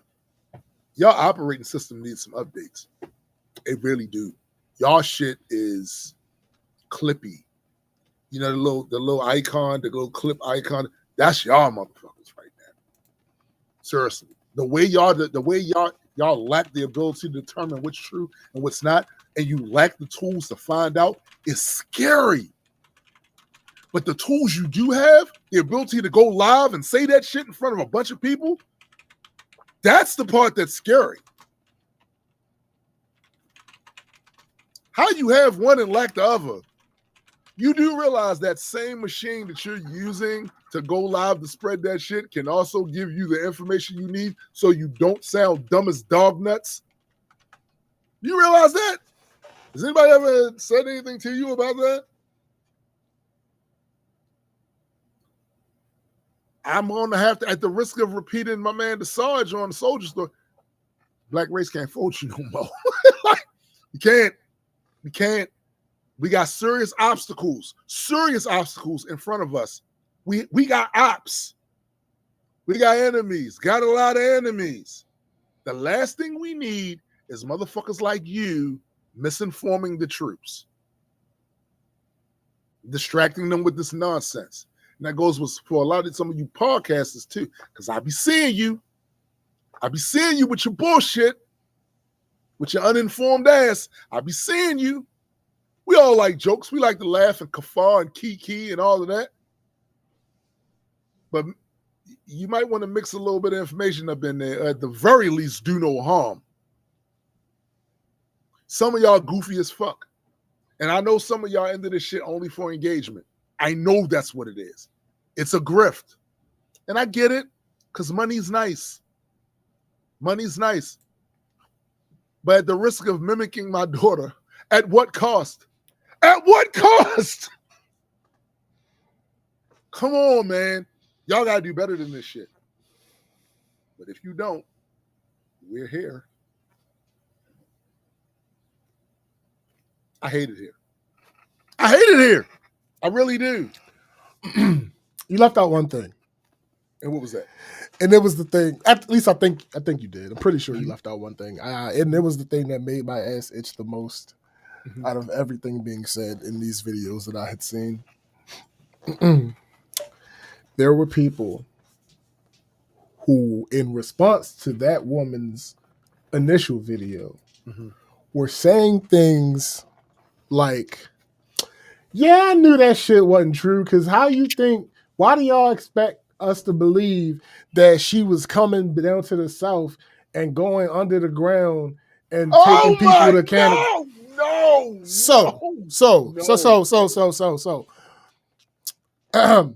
The adjective underground is often used metaphorically to describe things that are hidden, non-mainstream, secretive, or subversive.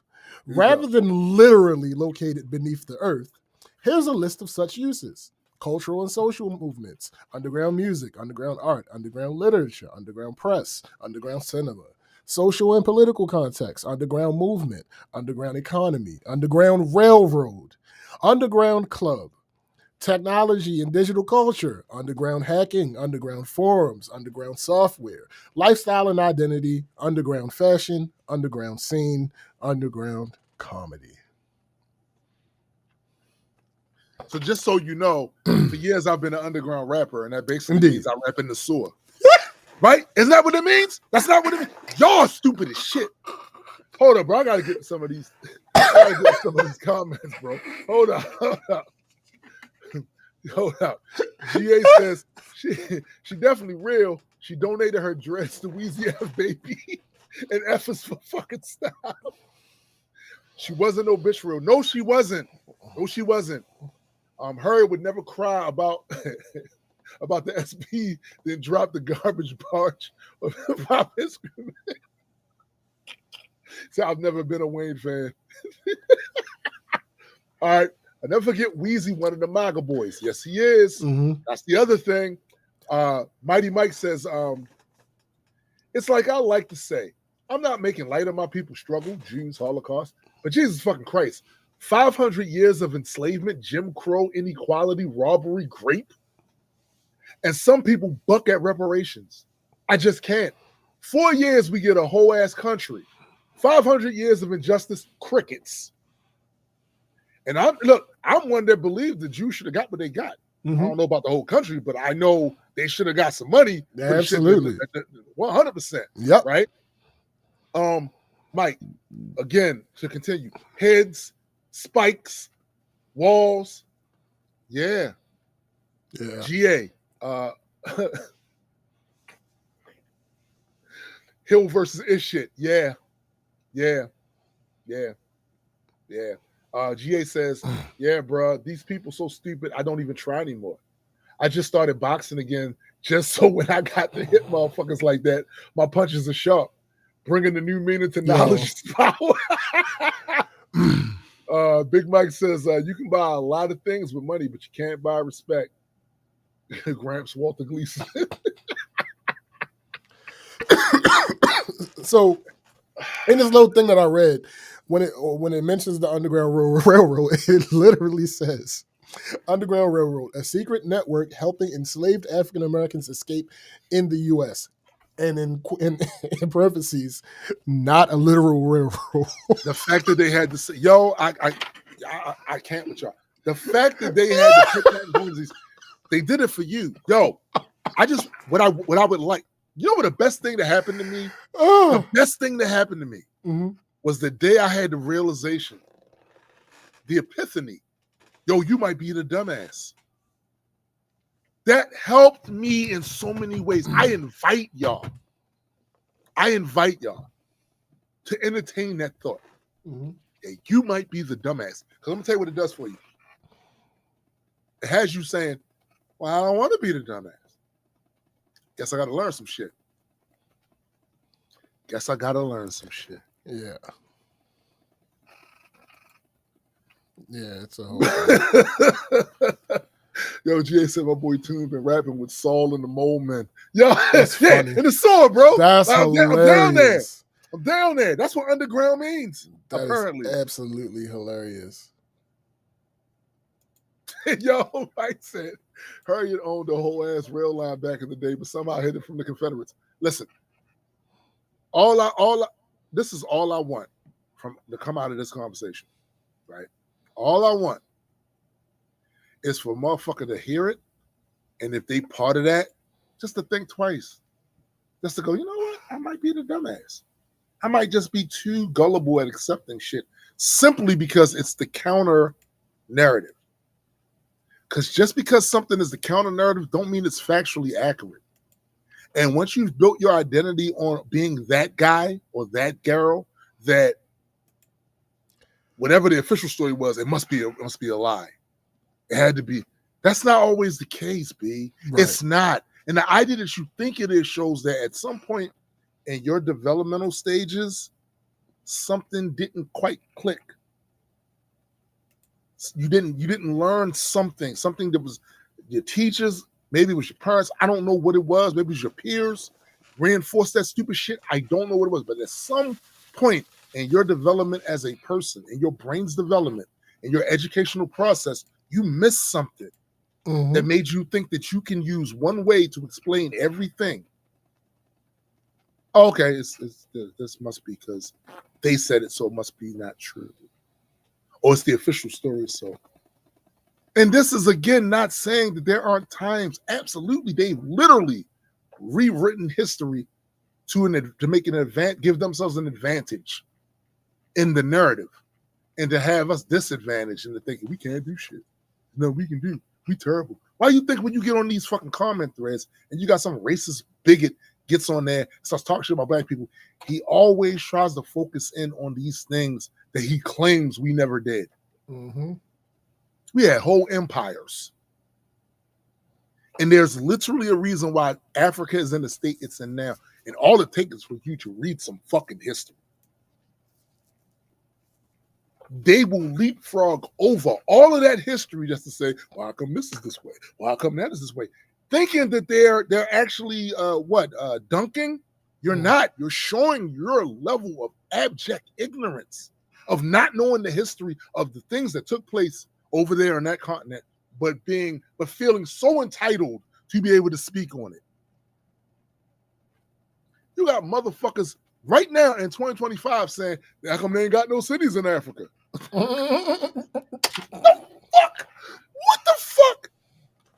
And they will confidently in their mediocrity and ignorance get in the comment section and say that shit.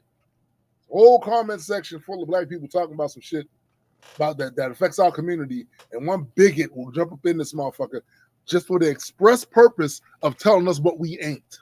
Mm-hmm. Like after all this time, you think you have credibility with us. Like after all this time, we just too stupid to see you for what you are. We see you. We know what type of motherfucker you are. You ain't showing you smart. You showing you dumb as shit. And that's the same as somebody getting on fucking Harriet Tubman's internet talking about she wasn't real. Nigga. Let me ask you this. If Harriet Tubman wasn't real, how come we got the internet? What? They might as well let me do it. I hate you so much. They might as well let me do it. They're going to say everything else. You so much right now. I hate you so much right now. And just for the record, let me just the overview of this. You need to be real careful. Doesn't matter what country you come from. You need to be real careful. You do need to be real careful. Because governments frequently create narratives in history. They frame it, carve it, maneuver it, all of this shit to win the support of the populace so that the populace feels good about where they live. Feels that where they live is always the good guys. Oh, we're always the good guys. That way, when they go and demonize another country, demonize another demographic, they can get a large percentage of the people to go along with all that shit. Yeah. It's a reason why they made Gaddafi the bad guy. Sure. It's a reason for that. It's a reason why they attempted to do that with Ibrahim Traoré. That's why. It's the same playbook. Same playbook. They try to do what? No, that don't fit our interest. He's a dictator. Look what they're doing with their gold. Yeah, nigga, it's their gold. That part. Not yours. France doesn't have gold. Ain't a single gold mine in France. But they got a lot of gold up there. Where they get it Indeed. from? It's a good Where question. they get it from? But the other part of it that's crazy is they will make this attempt also to make it seem like they have some entitlement to somebody else's shit. Somebody else's shit on somebody else's soil. In their airspace. Oh yeah, we supposed to have access to that. Why? Oh, that's right. You think you're supposed to have access to it because you tricked them into some bullshit. You gave them loans from the IMF. Ah. Oh, this interest rate is so fucking high, they'll hardly never pay. And that will definitely keep you. Well, we understand you guys are a little strapped for cash. We'll just take some of those mineral resources up off like. Right. It's a reason why Trump was so fucking pressed to get a conversation with the Chinese president because they cut off that mineral. China got a shit ton of mineral resources that the United States need. Right. We don't have it here. It's like we don't grow bananas here. Either. Yo, I was just about to bring that up. We don't grow bananas here either, right? We don't. There's no uncertainty. If you want to know what's going to happen, then you should just build in America. We can't build the bananas. Can't build a banana in America. The fuck is wrong with that? Yo, this is why. Like I said, man, don't get too caught up on what a lot of the things that your government says about other places, because they have an invested interest in keeping you pacified to a certain degree, stressed out about certain things, and mad at countries that ain't never did shit to you. Mm-hmm. They ain't never did shit to you. I watched a video the other day. This brother said in the video, y'all can try all you want, but I'm not going to hate China for you. I'm just not going to hate China for you. We supposed to hate everybody you hate? You talking about you don't want to give immigrants money because that's American money, but then you don't want to spend money so that Americans have universal health care. That part. That's a crazy combination of things you can believe at the same time. I'm just saying, the immigrants, so we don't want the immigrants to get shit. That's American money. So, all right, cool. Let's spend the money on America. Well, I don't know about that. Y'all lazy. We ain't get it. If you work for somebody, let your employer control your healthcare needs. And you dumbass Americans, well, okay. Your employer? Let me ask you this. How many of you motherfuckers super cool with your employers? When you raise your hand, know that you are probably the minority. It exists. Right. You're probably the minority. And you want that to control. So let's see what all the things they already control. Wow. Via your paycheck, they control where you live. Yeah. Via your paycheck, they control what kind of car you drive. Via your paycheck, they control where your kids go to schools. Via your paycheck, they decide where you go on vacation, if you have a vacation. Yeah. You also want them to control the levers of whether or not, if you're sick, you can get a cure. It's too much. It's too much. And other developed nations have figured this out, but this one can't. And it's not that this one can't, this one won't. Right. Because there's too much of a money motive that we gotta get paid. And these fucking insurance companies, like, look, we want our money. We want our money. We want all of it. All of it. Like I said, I hate you all. What up, McKenna? What up, McKenna? The stupidity, the abject stupidity to bring this full circle of a motherfucker running around talking about Harriet Tubman wasn't real and basing it off of that wasn't even the name. My God, yo, and the fact that it was physically impossible for the slaves to be running under the earth. Under earth, because Yes. how did they dig those tunnels? You're right. Here's it's the thing I used to bring up on this show all the time. If something seems so absurd to you that your argument is it can't be true, you're probably right, and you should probably realize that you're right. The fact that it sounds so absurd to you for Harriet Tubman to have gone underground with enslaved human beings and moved them out of the South, the fact that sounds absurd to you is leading you to the wrong conclusion. You are there's something wrong with you. You're right there. You're so close. You are so right close. There. You know how in some movies, when the solution to the problem was literally right there, nigga, but it's only the second act, and the main actors and characters literally are standing next to the solution to everything, but it's only the second act. Yeah. So they're not gonna they're not gonna see it, and you're sitting in the movie thinking, yo, it's right there. You can end this right now. Right now. They almost have your story has arrested development. You never get you never get to the third act. You never get to the like, you are right there. You are right there. That's so ridiculous. You're right. Yes, it is absolutely ridiculous. Now what? Right? That means she couldn't have existed. No. No. Why did you? That conclusion is trash. Like what? Bro, look. No, it means what you just said never happened. Step back a little bit. Let me guess. They was digging with shovels underground. Nobody caught them. Yo, what the fuck do you?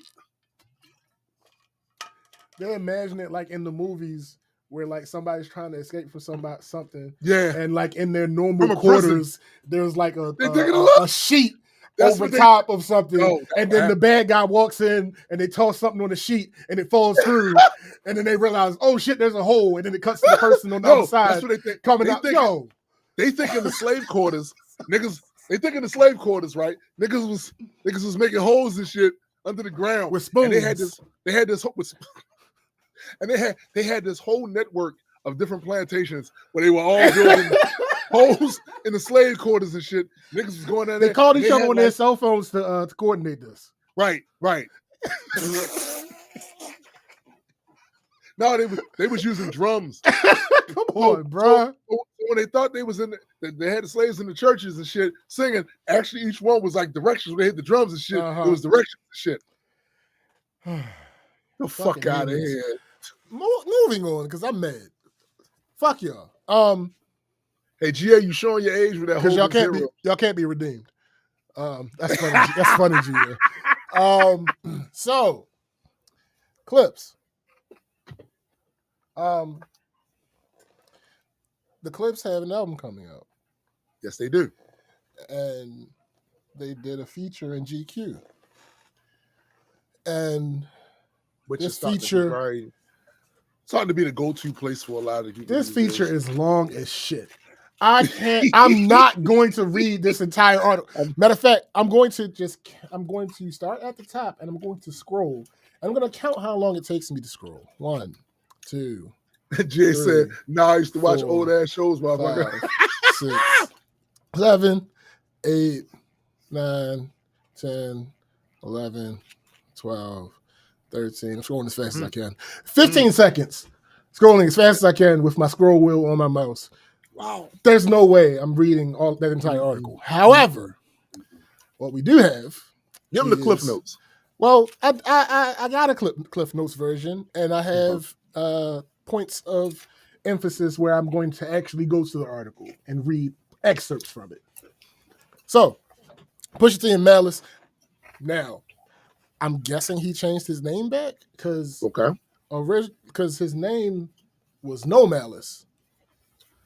But given that this article came out, I'm guessing he changed his name back. So Pusha T and Malice, the Virginia-based, the Virginia-bred rap duo known as Clips, are officially back, older, wiser, and more focused than ever. After a 16-year hiatus from releasing an album together, the brothers are preparing to drop "Let God Sort 'Em Out," a long-awaited project entirely produced by Pharrell. It represents not just a reunion, but a reaffirmation of their legacy and a bold stand against the mediocrity they perceive in today's rap landscape. GA said there's still no Malice on the lead single. That's crazy because the article says Malice like several times, but whatever. Wow. Somebody fucked up somewhere. Yeah. So key themes. Number one, disillusionment with modern rap. Both Pusha and Malice express a shared disappointment in the current state of mainstream hip hop, which they describe as lacking depth and originality. Pusha says the game feels like an assembly line, and Malice laments the missing artistry. Two, Clips reunion and new album. After years of teasing, sporadic guest verses, and the spiritual reconnection during Kanye West Jesus King sessions, the brothers are fully locked in. Their new album brings both familiar grit and new emotional resonance, including tracks like Birds Don't Sing, a tribute to their deceased parents. 3, Malice's return and growth. Okay, it says, all right, it addresses it right here. It says, after years of, once known as No Malice, Gene Thornton took a step back from rap to focus on faith and family. He's now re-energized, delivering sharp bars without compromising his spiritual integrity. He insists he hasn't lost a step, and early listens suggest he has. So if I had to guess, when they originally did the album, because GA says the lead single still has him as No Malice. If I had to guess, when they originally did the album, they were still under contract with Def Jam, and he was under contract as No Malice. That's what I have to guess. Yeah. That's what I have to guess. Because the article says once known as No Malice, which means he went back to Malice. Right. So that's what I get. That's what I'm inferring from this. Number 4, label drama and liberation. This is an excerpt I have to read from the actual article. So, still, it wouldn't be a Clips album without some label woes nearly derailing the fun, even after the product was cooked to purity. The duo's lore is, of course, marked by the label politics that delayed a quick follow-up to their debut album, Lord Willing, forcing them to dominate the mixtape circuit with their seminal We Got It For Cheap series while crafting Hell Hath No Fury, with a chip on their shoulder. What happened with Let God Sort 'Em Out is less dramatic. Is it? But it's a situation with massive reverberations nonetheless. If you expected the album last summer, the brothers sympathized. So did they. Pusha says they felt confident, proud, and assured of themselves when they presented the music to Def Jam. The label loved what they heard, except for Kendrick Lamar's guest verse on the thunderous Chains and Whips. The final version of the song that Pharrell teased at his first Louis Vuitton runway show, and the song Pusha says was the first to come out of their sessions. Don't be fooled by Pusha's interviews appealing for one last guest verse and the Twitter jokes that he went to a GNX tour date to physically walk Kendrick into the nearest studio. K-Dot's verse homework has been turned in for a while now. But after a summer of beef between their two biggest artists that resulted in a still ongoing lawsuit from Drake, Def Jam's parent company, UMG, blanched at the antagonistic optics of two of Drake's biggest enemies linking on wax. Pusha calls their apprehension stupid, primarily because none of the bars in Kendrick's otherwise excellent verse could really be perceived as a shot or even a subliminal. It does, however, contain the stellar line, "Therapy taught me how to open up. It also showed me I don't give a fuck." Pusha can barely contain his disgust, recounting how the stalemate with Def Jam played out. They wanted me to ask Kendrick to censor his verse, which, of course, I was never doing. And then they wanted me to take the record off. And so after a month of not doing it, Steve Gawley, the lawyer over there, was like, we'll just drop the clips. But that can't work because I'm still there solo. But if you let us all go.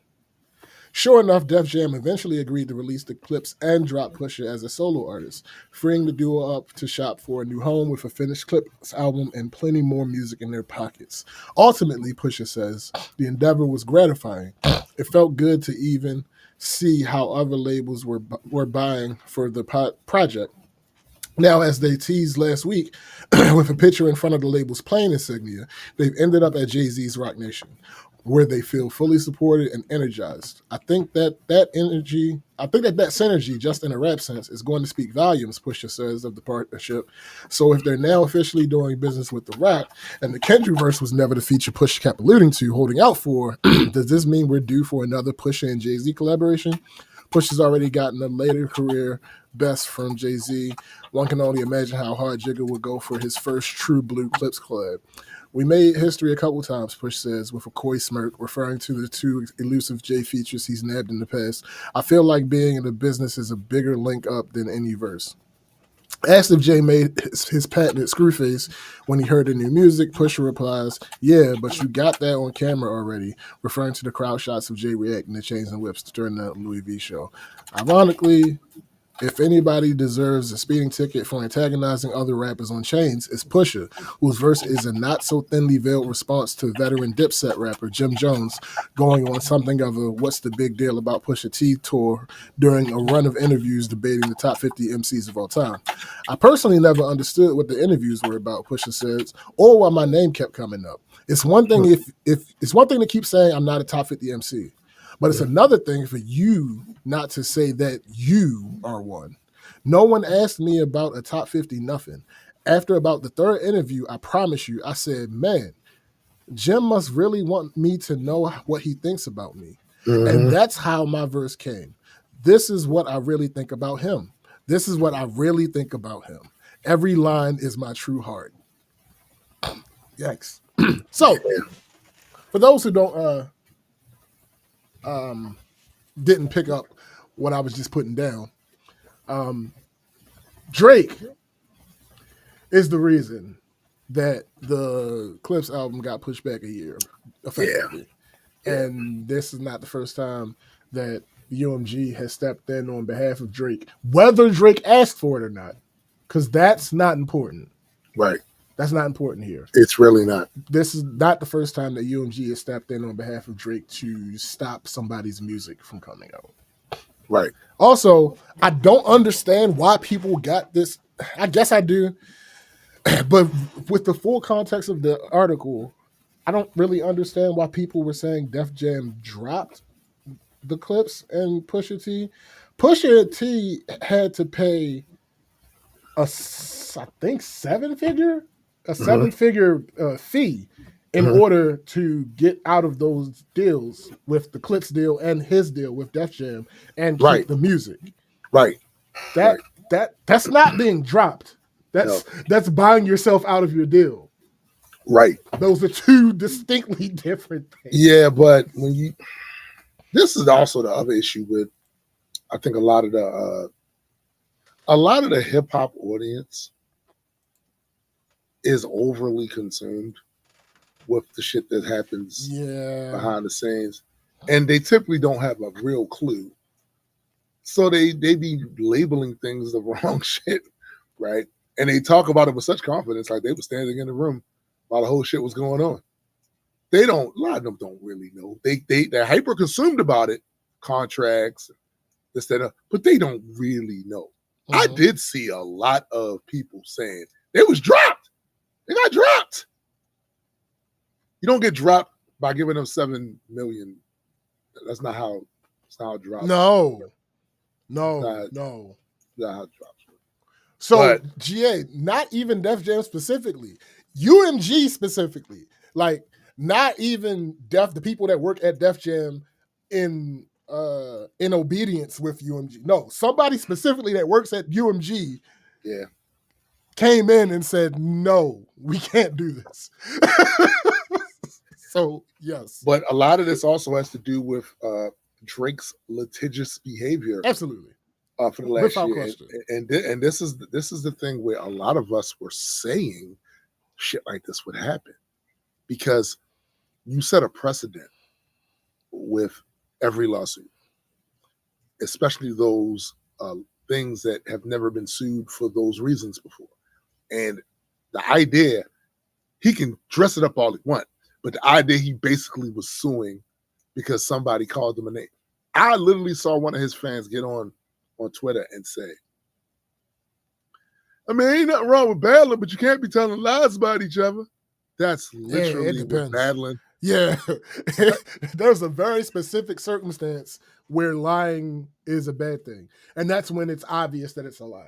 Yes. Other than that, Nigga, yeah, I don't. you can't find a battle rap song that don't have stuff in there that's not true or can't Right. be corroborated or not. Like, that's battle rap. And this is also why I don't want to hear motherfuckers that do us doing that. The first thing I always say when I see shit like that is, yo, stay out of our culture. Yeah. No, don't tell me you part of it. Because if you was part of it, that would have never came out your mouth. Yeah, you would have understood that one. If you understood what this was, you would have never said that. It's the dozens. Yeah, that's what it's. Nobody's mother is that fat. And no, you didn't have sex with that man's mother. Right. Like, no, what are we talking about? What are we talking about? No. Is it engaging and is it entertaining? Yeah. Those are the things that matter. Now, like I said, once it's an obvious lie, all right, you lose points for me. Right. But outside of that, no, what are we talking? Bro, these are the type of people that strike me as the type. So I always hate to ask them, so you only watch documentaries. Right. You don't watch any sitcoms. You couldn't possibly watch sitcoms or movies about anything else because they're all in your strict definition lies. Yeah. I'll give you the example. The one example from the Kendrick Drake joint. You ain't planting no money trees, right? The bar wasn't that great, right? So, okay, is there any validity to it? Well, if you did a cursory Google search, you would see that Kendrick Lamar has long been giving back to Compton in many different ways. So, yeah, no, that one, you don't get points for that one. That's you don't get points for that one. How dare you slander him and say that he's never given to charity? Yes, that doesn't even make sense. Like, he has a key to the city, I believe, for doing that very thing. Right. Like, I get like that type stuff. No, I don't do that. And that stuff's easily checkable too. Yeah, that part. But other things like you beat your girlfriend. I don't like that. But as far as you beating your girlfriend, there's nothing we can do to. We can't really prove that right or wrong. That's the child ain't yours. The child ain't yours. Child ain't yours. Yeah, technically we can prove that right, but the amount of work that would be required it's ridiculous to expect a fan that to do part. That. Yeah, no. What are you talking about? Not only is the child not yours, it's your best friend's. Right. Nigga, the type of shit he was saying to then go and try to make this a whole thing about you just can't be lying. Right. That's wild. It's the wildest shit ever. Yo, GA said in battle rap, your mother is a goblin I was with last night, you pedo. All right, moving on. The next point is about Pusha T and Kanye. And I told Tim this. Mm-hmm. This was refreshing. Mm-hmm. Because generally, when people are famous and they have some type of falling out, unless it's like active beef, you generally do not hear the person take a stance. You generally hear them say no comment, or they make the political answer. Right. Pusha T was he didn't hold anything back when he talked about Kanye. Weird shit that you won't hear him dedicate any energy to in music anytime soon. His falling out with Kanye. While they've quite clearly gone their separate ways at this point, Pusha says things were headed there. Too. Yeah. Pusha says things were headed there, and the last few months or years of his time with Kanye were him, quote, playing the industry game more than anything. Quote, I realized at certain points that I was really alone in everything that was going on as far as rap drama, so on and so forth, Push recalls. He points to the 2021 Donda sessions in Atlanta as one of those points. I'm in a collective of a lot of individuals. Everybody's working, but I really got shit to do. And I leave, and it's one energy. And then when I come back, the energy's off. And then you hear about the sidebar conversations. You got your homeboy who coming up to you like, yo, they were saying this when you left. I'm thinking that we all in this collectively getting busy. But in all actuality, everybody had their own agendas. And I feel like I was the only one who didn't. My agenda was for the squad. So from that point on, I just looked at everybody differently. Right. And I looked at it as, we're just going to make music. We're going to get beats. We're going to write some raps. And we're going to keep it moving. Mm-hmm. At press time, Kanye has burned virtually nearly every bridge and collaborative relationship he's ever had. And Pusha is no exception. Push continues. It's like, bro, you've been mentioning me, screaming about me. You got every soul believing that I've done such a great injustice to you. And that's a lie. He goes on his rants. The one thing that I can say about him is that he knows that every issue that he's having and crying about online right now, I've told him distinctly about those things. Right. Distinctly. Right. So when he gets up there with his KKK mask and he's screaming behind it like a pro wrestler, he got to scream behind a mask. He don't talk to me like he talks to others. Right. It's usually invigorating to hear Pusha talk his shit. But here's something sad about seeing such a prolific partnership end like this. Quote, we made some great shit, bro. We did. But let me tell you something. He's a genius, and his intuition is even more genius level, right? But that's why me and him don't get along, because he sees through my fakeness with him. He knows I don't think he's a man. He knows it. And that's why we can't build with each other no more. That's why me and him don't click, because he knows that what I really, really think about him. He's shown me the weakest sides of him, and he knows how I think of weak people. More important to Pusha than the music he made with Kanye is how Kanye handled the financial fruits of that relationship. 5 years ago, after publicly expressing frustration with the predatory nature of label deals in general and the splits on his Def Jam contract in particular, Ye announced that he planned to give his 50% ownership stake in the masters of his own good music roster back to the artists themselves. Today, Pusha says Kanye kept his word. Quote, the greatest thing he did and why I am okay with where me and him are, and I'm cool with staying that way, is because at the end of the day, my truth is my truth. But I still respect what he did in the business. And he speaks ill about the music we've made and given me certain records. But the one thing he did give me was all the profits back from the Def Jam deal. When it comes to Kanye, there's always the question of how much of his erratic behavior can be attributed to the mental health issues he's openly discussed. To what degree can you truly hold his rants and screeds against him? Oh, Pusha says, he's sick. I do believe that much. You're sick, but you're also very calculated. And if I take your sickness and take how calculated you've been and disruptive you've been and try to be to me, then it cancels itself out. I can't look at it as sick because you're detrimental. You're detrimental to everything. Industry games, politics, fake allegiances, they all underscore how important it is to Pusha to have his brother back with him navigating shark-infested waters. Quote, bro, listen, that's been the biggest comfort and the biggest asset to me. You got to understand, where I'm from, we build that loyalty amongst friends. Once we lock in as a crew, this is how it goes. We together, and we win together, we lose together. This is how we go. All of this other stuff was new to me, but it got to a point where it got dangerous. And that's where I felt like I had to remove myself. You got all these different snaky people and all these agenda-having people around.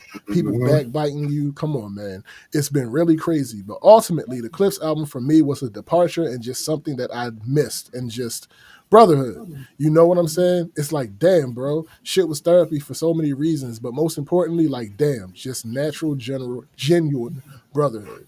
So, yeah. That is so refreshing to me for him to just be like, no, fuck that nigga. Like, sure, you are probably sick. You probably are. That does not change and excuse everything that you've done. You're calculated. You're detrimental to people. You've tried to be detrimental to me. No, you don't get a pass because you might have mental issues. And those people out here who have been for the past few years trying to throw that at us to basically curb our critique of this nigga need to really be ashamed of themselves. That part. They really need to be ashamed. Like, yo, you know goddamn well that if you had somebody in your life, even if they had a diagnosis, that was shitting on you and treating you like shit, you would not keep that person in your fucking life. Some people do. Yeah, I ain't gonna hold you. Some people do. Some people I can't get jiggy with it. That's not my thing. It's not me, bro. Like, I don't give a fuck what you got going on. You are not going to show me a consistent level of disrespect and accept me to just beat it. No, that's not. Because one is dangerous. It's dangerous because at a certain point, I'm going to react like a human, and that might not work out well for either one of us, right? That part. It's dangerous for you to continue to do that. It's also dangerous for me thinking that to believe that at least somewhere deep down this person has my self-preservation, my self-interest at heart. when they don't. When they Mhm. don't. And it don't matter the reason they don't. The outcome could be bad for me, right? I could lose money. There's things that can happen, but like, no. And what I've seen more times than not, it's fans. It's fans who can't let go. Yeah. It's fans that can't let go. This is not the reasons you. There's more than one reason why you was fucking with Kanye when he first came out, and you know it. Mhm. It wasn't just the beats. Right. There was a certain. It appeared to be a certain philosophy with him, but it was kind of pro community. Yeah. And then when that went away, some of y'all want to hold on to he chopped some beats. Look, my God, man, some of y'all are children. You're fucking children, Yep. right? Like, you have a problem prioritizing the big picture. Mm-hmm. A man that's running around saying he loves Hitler, a man that's running around saying that black people chose slavery, a man that's running around talking shit on Mama Harriet. Mm-hmm. There should be a line there, you fucking goofy. Right. And I get that y'all niggas was raised here and you was submerged in a certain bit of white supremacy, so it still oozes out your pores. I think it does for all of us. Sure. Yeah. Absolutely. There are certain aspects of all of our personality that came from being indoctrinated and entrenched in this shit 100%. that it's not just going to go away just because you read some books on Africa. Right. Just because you got on a dashiki, it's not going. Those things are still there. Right. Our goal should be to make sure that the next generation has less of that, less and less and less and less of that. So I believe me, I understand that. I expect broken people to display broken behavior. Mm-hmm. But come on, bro. Part of us being broken in certain ways led us to hood life, hood rules, hood reactions, right? Yeah. So in the hood, if somebody was doing and saying crazy shit about you, those motherfuckers are trying to diminish you and trying to discredit you and all that, you're going to have beef with them. So why y'all not understanding the same thing applies outwardly? Can't take everything in the hood with you, but you can take some of this shit. Right. And some of this shit is, if he's out there trying to discredit the entire community, working against the entire community, and propping up people who don't fuck with us by no means. No means. They don't fuck with us. If anything, the little overtures they be making, it's all self-interest. Yeah. It's all self-interest. You mean to tell me those rules don't apply here? Man, fuck him. Right. Graydon said in one of his songs, if it's fuck us, it's fuck you. Right. Right. That part. Heavy. Right. What are we even doing? Like, and y'all don't just do that with Kanye. Y'all do that with a lot of these fucking celebrity motherfuckers. And it's tiring. It's tiring. It's exhausting to see y'all do that. You look pathetic. You look pathetic. You look fucking pathetic. Well, he ain't really mean. Nigga, How you dare don't even know the man. Right. What are you talking about? Y'all look crazy.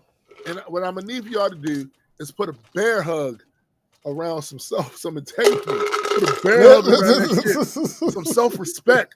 Put a bear hug around. Hold on to that motherfucker. Put it in that fucking a wrestling hold. Right. Hold that motherfucker and ride that shit like a Bronco. Facts. Because some of y'all just be throwing your fucking self-respect out the window over a fucking celebrity. Because a motherfucker made some slaps. I don't give a fuck about them. Those slaps don't feed my fucking family. But when you go out there and you contribute to narratives via the shit you say or election donations or people you promote that can literally have negative effects on my fucking community, it's up. It's up. And I don't know why anybody wouldn't think that way. Like, yo, some of y'all get me pissed with this whole, well, I'm not going to let politics. Do you realize what politics is? It literally affects your day to fucking day. It affects your quality of life. That part. The quality of life of not just you, but people in your community, your family. All of that. So yeah, when women say they want equal treatment, Mhm. they want equal pay, Mhm. they want all that shit, you motherfucker write them down with it. Because I got a daughter and a wife and a sister and aunts and cousins. I don't want to see them get shitted on Right. simply because they're a woman. What the fuck is you talking about? Right. Fuckers. Jason, pause. Hold that motherfucker riding shit like a Bronco. That's funny. Pause. All right. moving on to week in review.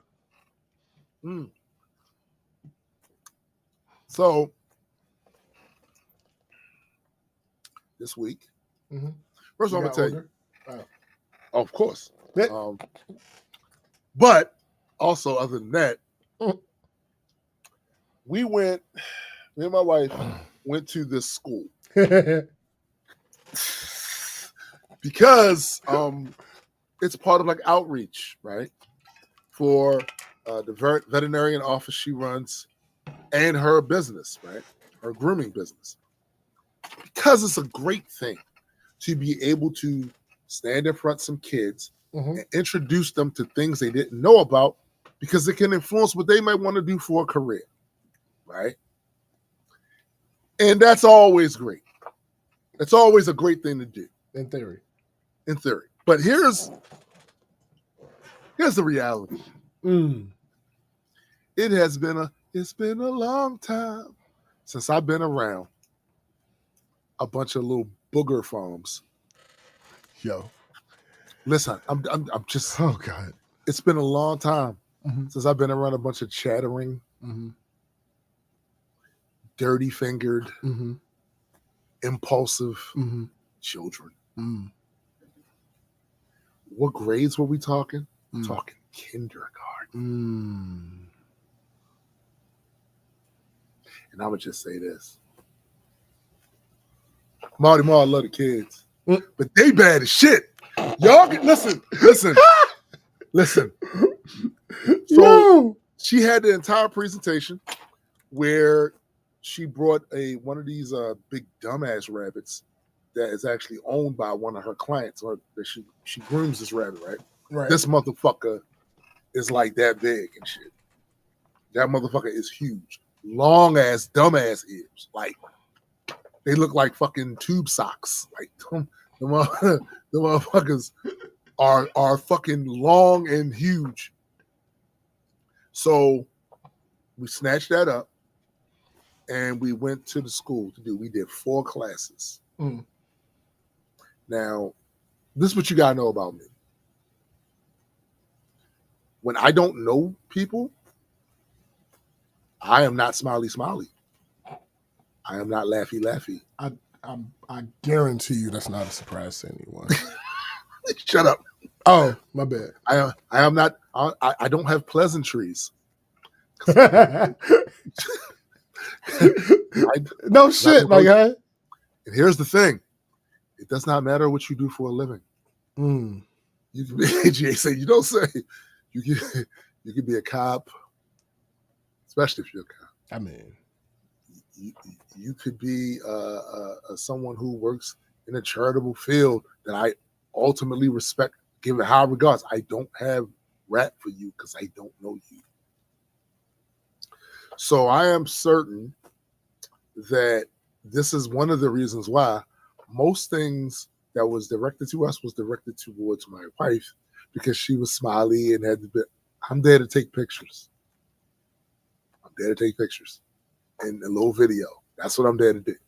So we walk inside the school and we get introduced. I think it's to the specific classroom that was set aside for all of the people that were doing presentations about their careers, right? So we're in there, and the whole time, everybody, la, la, la, la, la. And look, to be clear, it's good to see adults working with children that have that attitude. You need that. Tell y'all, Biddy is wild, and She said, Toom, you can't say you at a school, then say grooming service. At the same Yo. I mean, he's wilding. Pet grooming. Let me put the word pet grooming in there. So we go in there, and it's this guy. I don't know what he actually does there. I don't. He couldn't possibly be a teacher. He couldn't possibly be a teacher. This motherfucker was all over the place. Like, we sitting there talking to one teacher, a male teacher. He goes up to the male teacher, damn near climbs on his back. And I'm sitting here looking like, am I going to slap him? Because typically people who don't have much control over themselves don't have a filter, and they also they can't read the room, right? They can't read the room. So he might say something. He might say something crazy to me, or you say something to my wife. Nobody, there ain't nobody in this place that can stop it. It's nobody, right? Except for the kids. The kids might stop it. Please, sir! Get your hands off. It's my favorite teacher's throat. All right. That might. Yo says my favorite teacher's throat. That's listen. All I can tell you is I kept an eye on him this entire fucking every time he get into the vicinity, because that's how kind of unstable. And I was thinking to myself, he work around kids? Does he? That's kind of crazy. That's kind of crazy. But all right, we go in there. She does the whole presentation. Then at the end of the presentation, she lets the kids pet the bunny. She gives specific rules, but these are kindergartners, right? So you got to know rule schmools. So the rule was that she was basically trying to control how they interacted with the bunny, for the bunny's sake, honestly, but also for theirs, because a rabbit could bite shit out you if you play too much. A rabbit will bite shit out you, right? So she said, take these 2 fingers and you get to pet him twice from the top of his forehead, like back to the base of his skull or whatever. Do not do it the opposite way, because it's fur and you're rubbing the fur against the grain, and that's a little irritating to the bunny. So if I was to give a percentage of kids that did what she said, the way she said, yikes, maybe like 30% of them, maybe like 30 out of them did what they're supposed to do, did it the right way and all of that. Then you had the ones of them trying to put the cart before the horse. She's giving a presentation. They want to run up to try to see the bunny. Sit your goofy ass down. Sit your goofy ass down and wait. Then when I got the camera, so I'm not taking long videos. I'm not doing the entire presentation, right? But I'm taking clips of it, right? When I think it was the last class, the little boys there, they're bad as shit. They are bad as shit. While they see the camera up, they all got to do something to make sure they're seen in the camera. They got to do something goofy in the camera. Now, I did feel I was a little hesitant to be taking too many pictures and videos with kids' faces that they're going to use on social media. Sure. That's kids, you know what I'm saying? Right. But what I did see was a lot of teachers and teachers' guides and all of that taking pictures that I guess were going on social media. So I said, if they're doing it, I'm still going to where I don't have to, I'm not going to.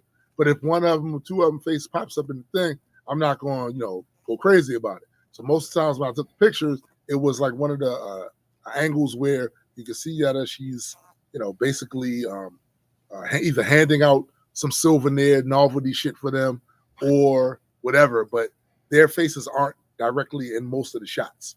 You know what I'm saying? Because I'm still a little wary of that. Like, people's kids, you know what I'm saying?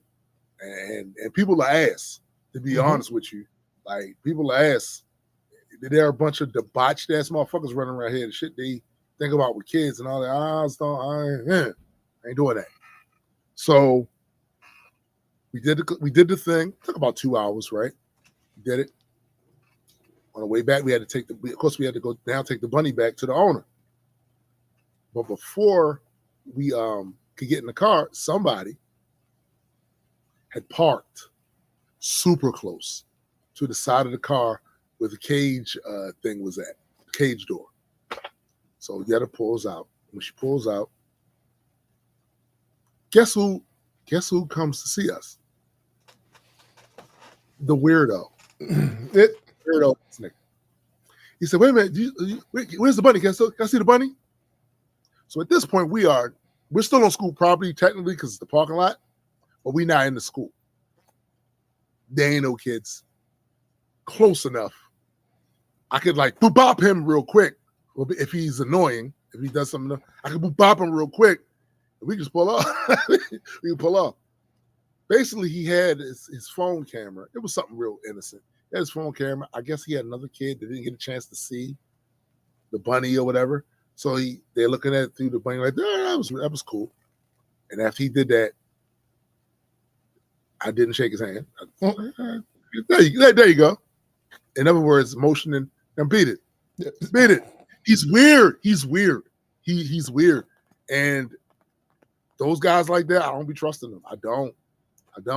You gonna say something or do something. And when I saw you damn near climb on that man's back in the middle of the hallway, that shit, nah, B. Nah, I'm not.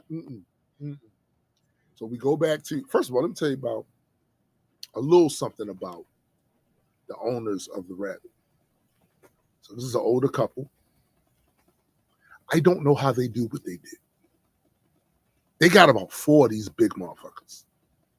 And they're heavy, like as fuck. The cages, all of that shit. And they just be carrying la la la la la. I don't know how they do that shit. I really don't. And they live in a nice neighborhood. The outside of the house looks pretty nice, but you can tell the rabbits run that house. We didn't go all the way in, but you can tell the rabbits run that house. They do. It's rabbit fur everywhere.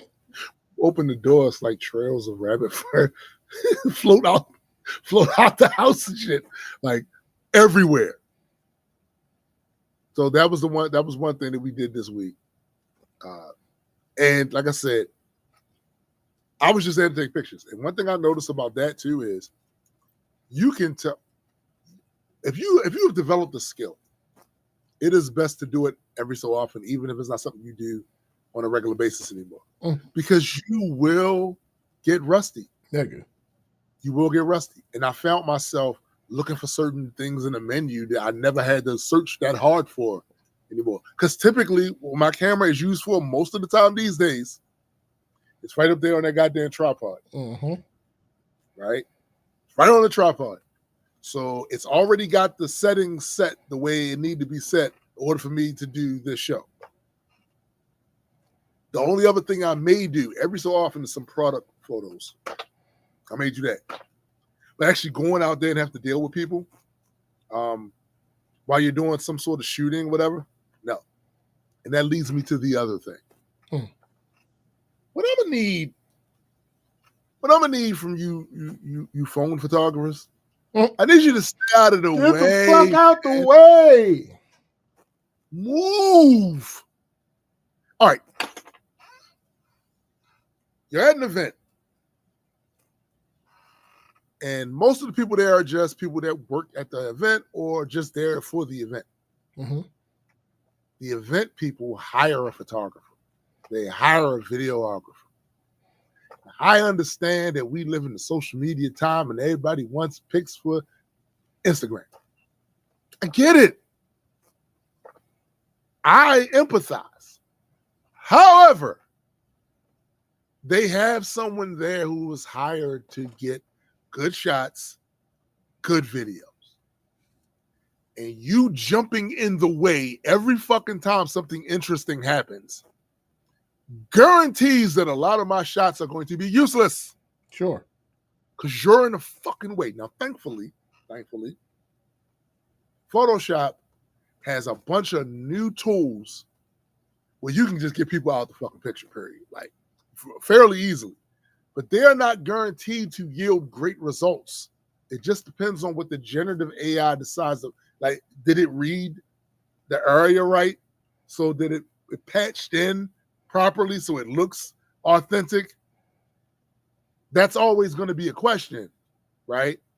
Far better for me to get a clean shot than to have to go in there and do some edits and post to get your annoying head out of the shot.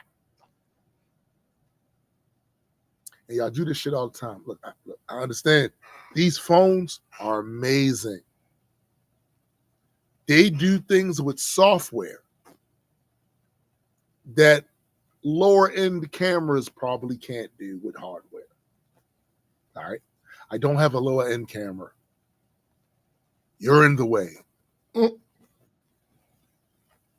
You're in the way. I just need you to move, man. And one of the things that I like the most, this was when you see, this man's about to get married in a couple of months. Mm-hmm. And here's the thing. He's a photographer. Mm-hmm. So he had a thought to do what some of y'all don't do because you're not photographers. Literally, in the invitations and all that stuff. I have professional photographers taking pictures and shooting videos. You need to know this. Mm-hmm. So you need not be in their way. Keep your monkey asses out the way. Get the fuck out the way. Facts. Move. I don't want to have to be saying that. I don't. Right. But when you're doing something that's important and you were there to do that thing, other people who are just frivolously just taking pictures for their own gratification, you're not the priority. Oh, yo, this nigga. Let me tell you about GA, yo. GA says my photo bombing days are over. I had some epic ones, though. There are a lot of people in China with me in them, way in the background looking. Yo, this nigga was the master of the photo bomb. Yo, there'd be certain, when we did the Celestial War event, there were pictures that people were taking, fans. We had my man PJ, professional photographer. He was there taking pictures of the event. Nigga, I went back and saw some of the pictures, and GA is in that motherfucker with his dumbass look on his face that lets you know he's purposely photobombing. He's purpose. It's not an accident. This nigga's in there. And yo, he would insert himself in like these angles, which I'm not sure how he even knew that would look the way it would look on the camera. But he's literally over there with these looks like. Yo, that shit was fucking hilarious. I still have those pictures. I still have them. But yeah, that was mostly about my week. You know, that was mostly my week. All right. Let's see what happened with me. So not a whole bunch. I'll tell you what. Ass. There was some stupid stuff that happened at work. That I don't even know if I can talk about properly. Oh shit! On here, just because I don't know. Actually, part of it I can. So this one person was having an issue that they needed fixed. No shit, right? That's kind of my job. Is it? Yeah, a little bit. So having been doing my job for as long as I have been doing my job. How long have you been doing your job? That's not important. There are certain things that I know. And when I see symptoms, I know exactly what it is. Uh-oh. I know exactly what it is. So we were working on fixing this thing. And a couple seconds in, I'm like, oh, this is what's happening. I can't fix that here. I'm with you. That can only be fixed from downtown. Call my supervisor who's not my supervisor. Because she is at work and she's in position to fix the thing. That is the issue. So for brevity's sake, I'm going to say call soup, right? Mm-hmm. So I'm looking at this thing. I notice something. I say to the woman, call soup. Did she call soup? No. She went to her computer and did something that in her mind. What's up, honey dragon? What up? She went and did something that in her mind told her that the issue that I told her she was having was not the issue that she was having. Oh, you didn't know? Okay. Whoa, see me? So to be clear, she's saying you didn't know what the issue. Okay, so got you. So she did that, and I'm like, that's cool. Is it? But go ahead and try to do the thing that we were trying to do now. Yeah. She tries it. It doesn't work. I say to her, call soup. Did she call soup? No. She went back to her computer and did another thing that in her mind let her know that the issue that I said was happening was indeed not happening. Oh, okay. That's what's up. She came back over to me. Tried to do the original thing that we were trying to do again. It again did not work. I again say to her, hey. I say her? Soup. Did she call soup? No. She did not call soup. She went and did something else. And at that point, I said, oh, all right, I'm gonna have to look into it. I don't have nothing else for you. I'm gonna have to look into it. So a couple days later, I'm downtown. I'm talking to my supervisor, who's not my supervisor. She says, hey, were you ever able to fix the issue with such and such? I said, no, she wouldn't listen to me. She said, okay.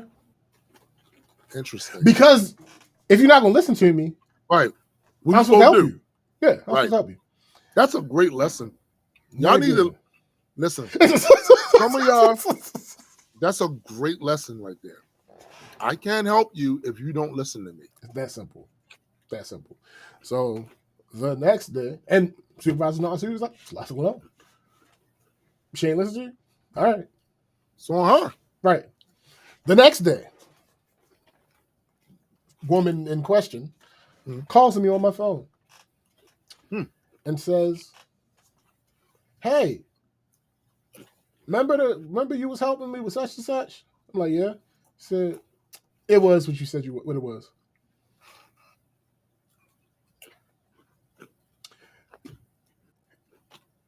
If I've ever given you advice in life,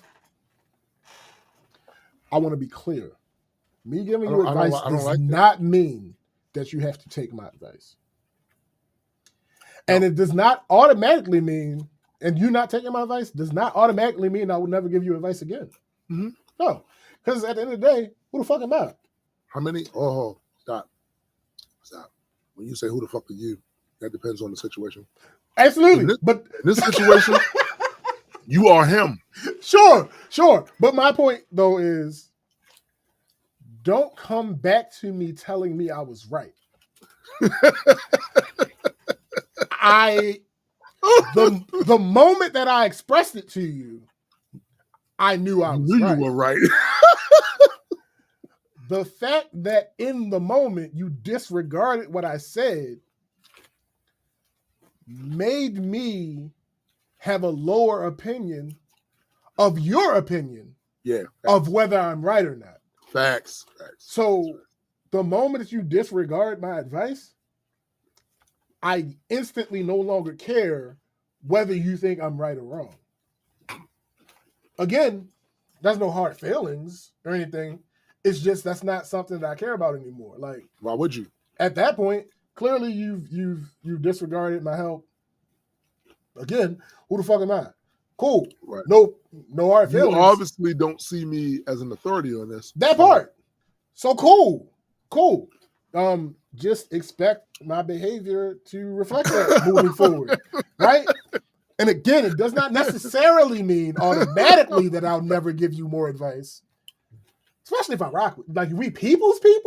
Yeah. Oh yeah, you still get advice, but you're absolutely gonna have to ask for it. Like really, really ask for it. Like, well, also you're not gonna be able to just mention that you're having an issue in my vicinity.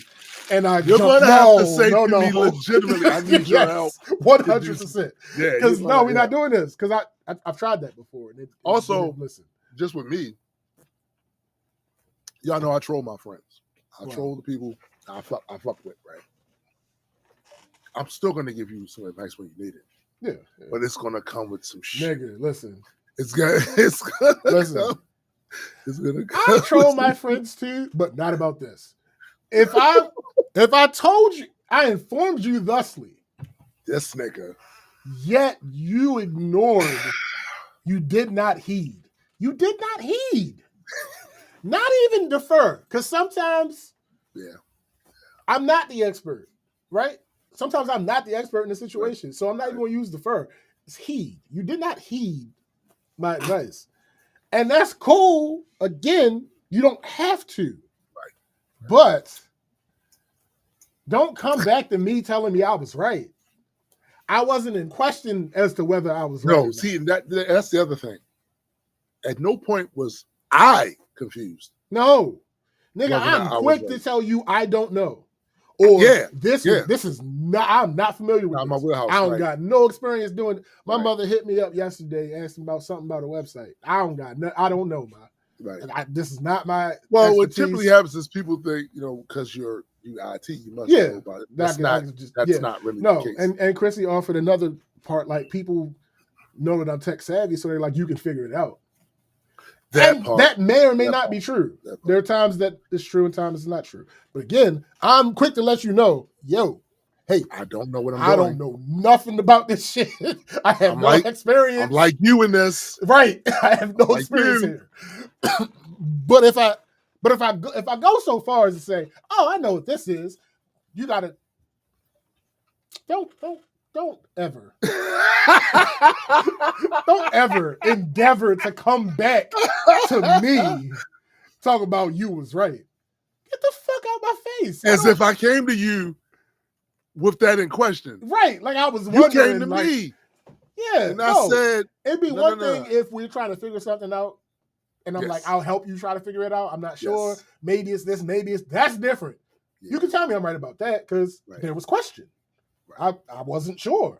Right. But if I say to you, this is what you need to do, and you just blatantly don't do it, don't come back to me talking about, you was right. I know. Yo, Chrissy said, like my dad, he thinks because I'm a millennial, I know everything. Listen, allow me to disabuse those of you who believe that it's not true. Bro. I am more tech savvy than my kids. Right. Like that's not true. I get stereotypes, but generally the people, outside of work is work. But this happened to be someone who I have a rapport with. Right. So like, all right.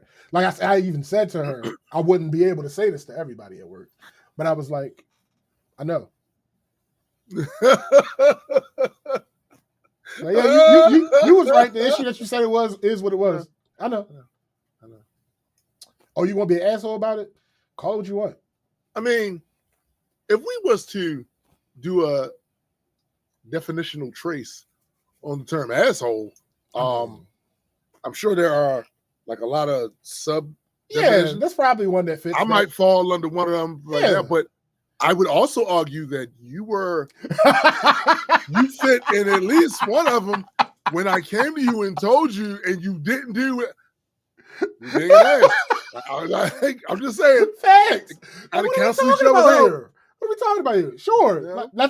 let's be together on this one. Like, what do you mean? Like, And listen, I'm guilty of some stuff too. Where all right, if you're a smarty arty ass nigga, when I'm around like the peer group that I grew up with, I was that nigga. But that doesn't mean I know a whole bunch of shit about all this other shit. Yeah. If you somebody who I see as a smarty arty ass nigga that know a whole bunch of shit, like for instance, GA. If my rocket doesn't launch, if my computer goes down, I'm going to go to GA. Hey, GA, yo, you know anything about this? I may not even know if he necessarily has. Right. But I know he knows a lot of shit. Mm-hmm. I've known him for years. I've heard him talk about things. A very well-educated, well-read brother. So I'm going to go, and that's probably what Chrissy means when she say to you, "Oh, they figure, you know." So yeah, I 100%. But the difference is when the person told me, "Well, I'm not really an expert in this." Don't keep pushing me. I'm not going to push it. But what I will do though, if you tell me you're not an expert, but I know you're generally smart, I still will heed some of the shit you're saying. Yeah. Because we kind of in the same spot, except for I think you know more about a lot of this shit than me. So I'm gonna go with facts. Yeah. Another thing that happened at the same place, but different people. So there's a monitor that needs to be replaced. It absolutely needs to be replaced. There's no question about whether it needs to be replaced. Right.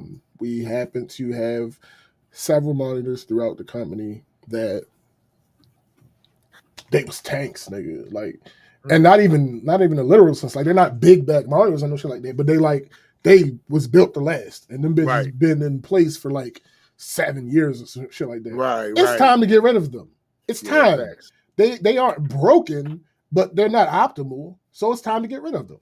So at this same place, one of those exists. So the people were like, "Hey, can we get something done about this monitor? It's getting blurry." I'm like, "Okay, cool. We will have a shipment of monitors sometime soon, and when we get that, you guys are at near the top of the list." Right.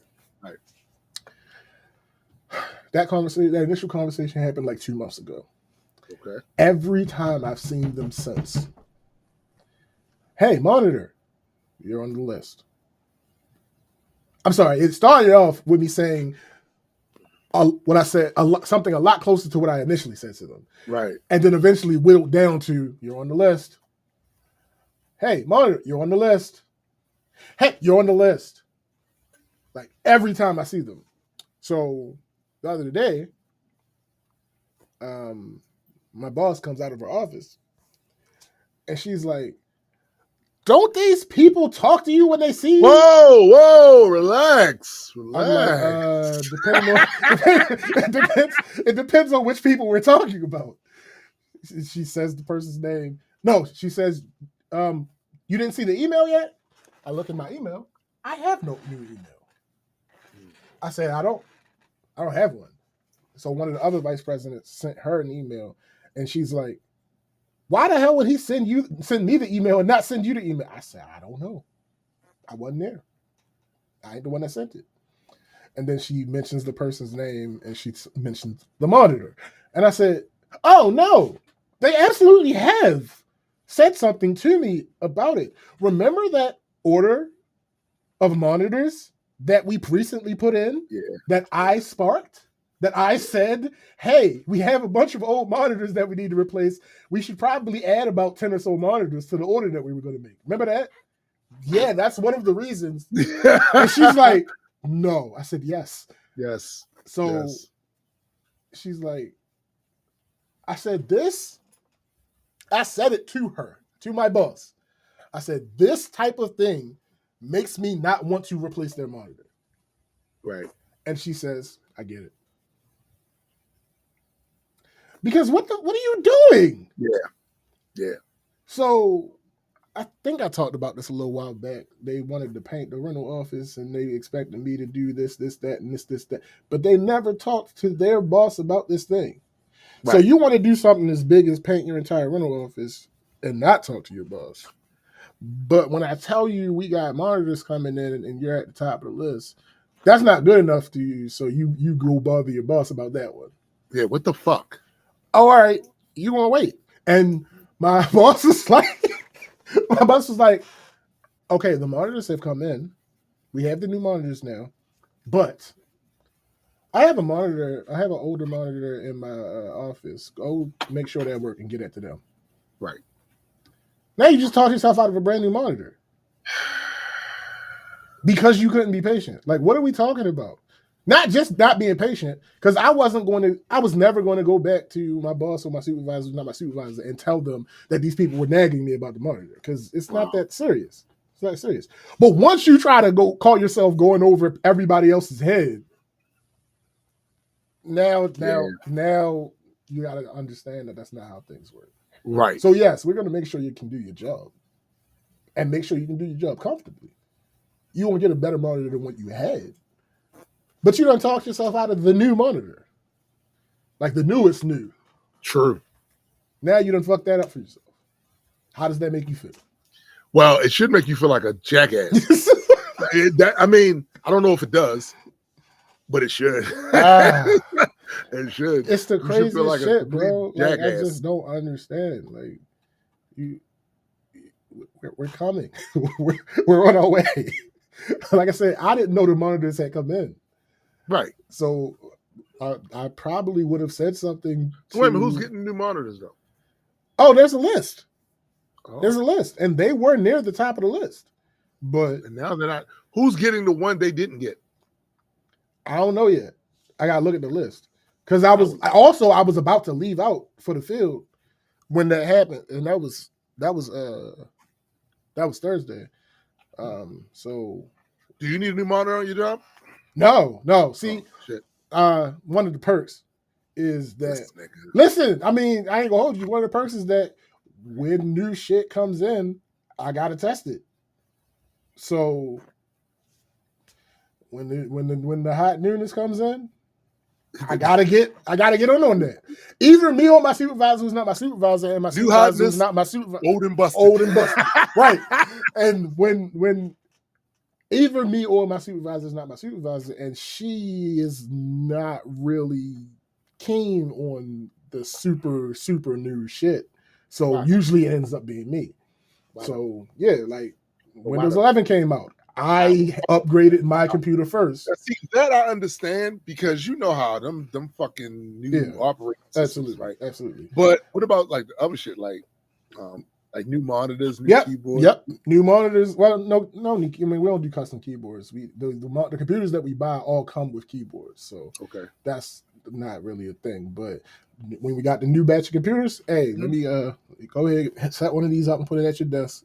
Okay, cool. And she don't be wanting the new. No, she's familiar with things, and on top of that, a lot of the people. Like, she doesn't really deal with the field. She deals more with the downtown location. And a lot of people in the downtown location are used to the older stuff. So it kind of makes sense for one of us to still have some of the older stuff because it matches with what's going on downtown. All right. So that's how she is with that. Because I'm always want the new shit to come. I ain't gonna hold you. Yeah, 9 times out of 10, I'm gonna want the new shit. I'm gonna want the 9 times out of 10. Like, hey, don't you? Yo, and sometimes, like, if nobody mentions it, I walk up to her like, hey, don't you think one of us needs to don't you think one of us should have Yeah. So that's how that works. All right, wedding watch. Honeymoon booked. Are you okay? Honeymoon's booked. Honeymoon booked. I'm gonna ask you this. Are y'all taking a flight? All-inclusive resort.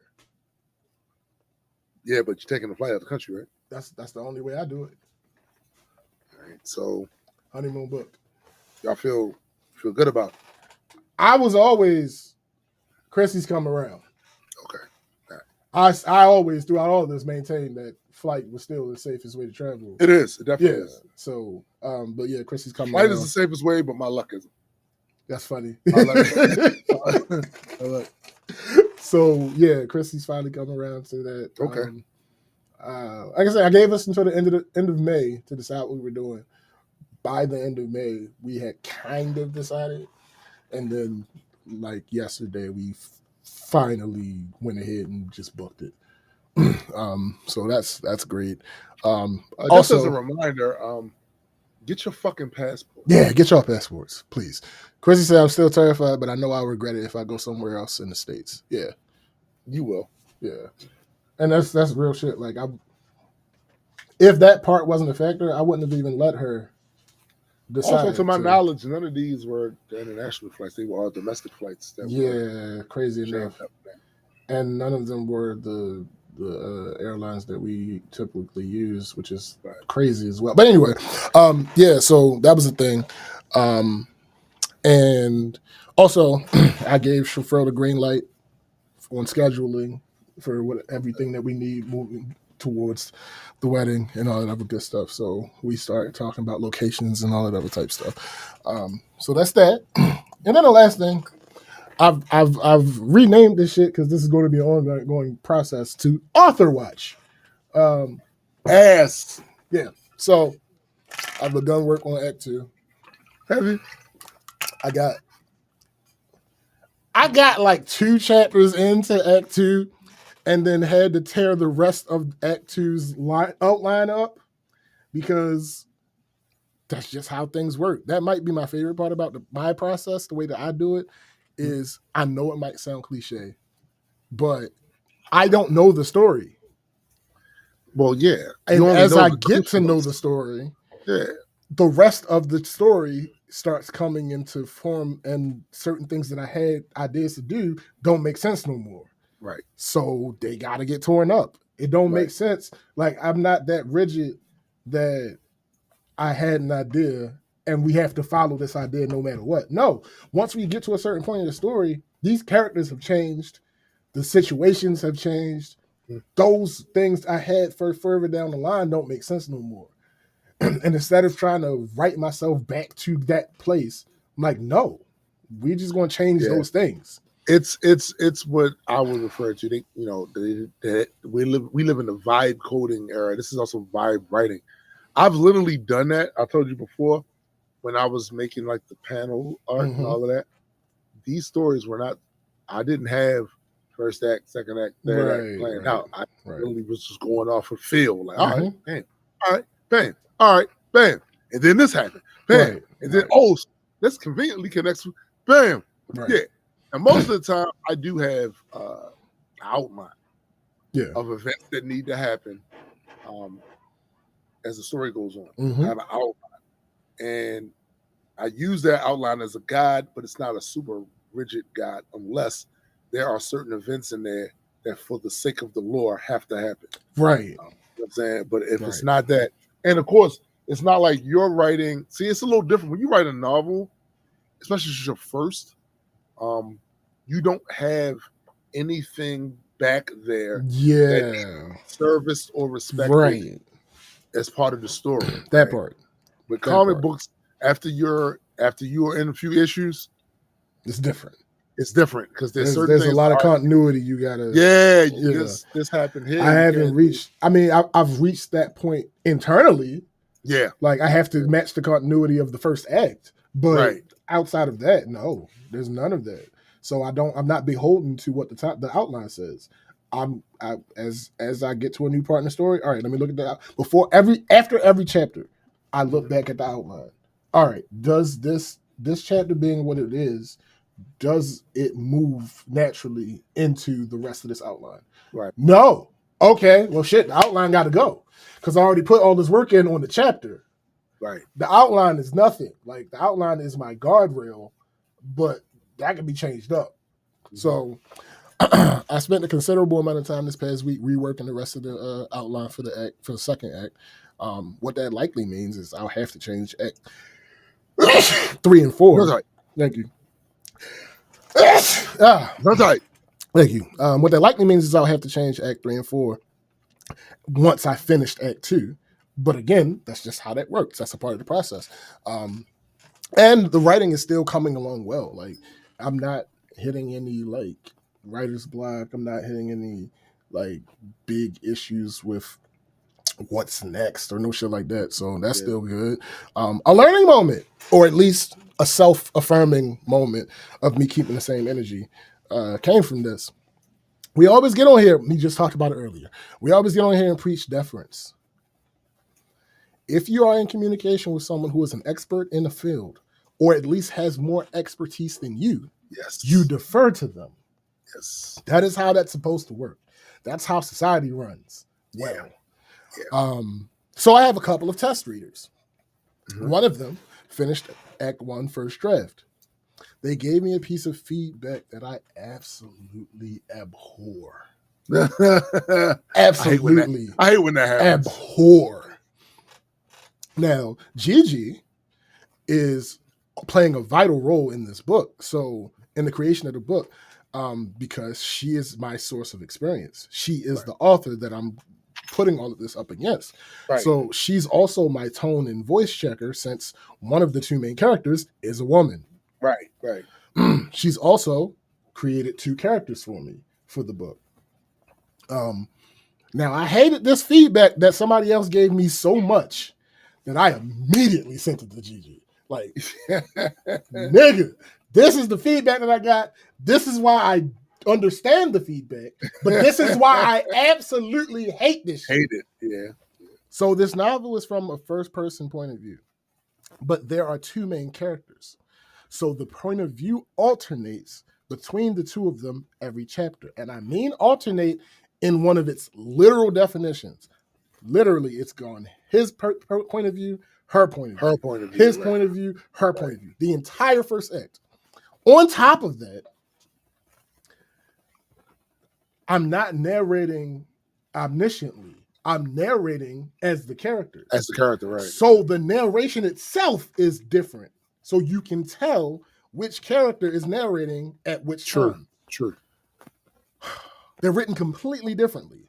Like, he is more analytical, more wordy, and all that type of stuff. She's more toned down, and it specifically, I'm writing that way.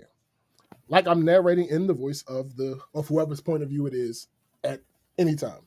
Right. The feedback was to put whoever's point of view it is next to every chapter title. I hate that idea so much.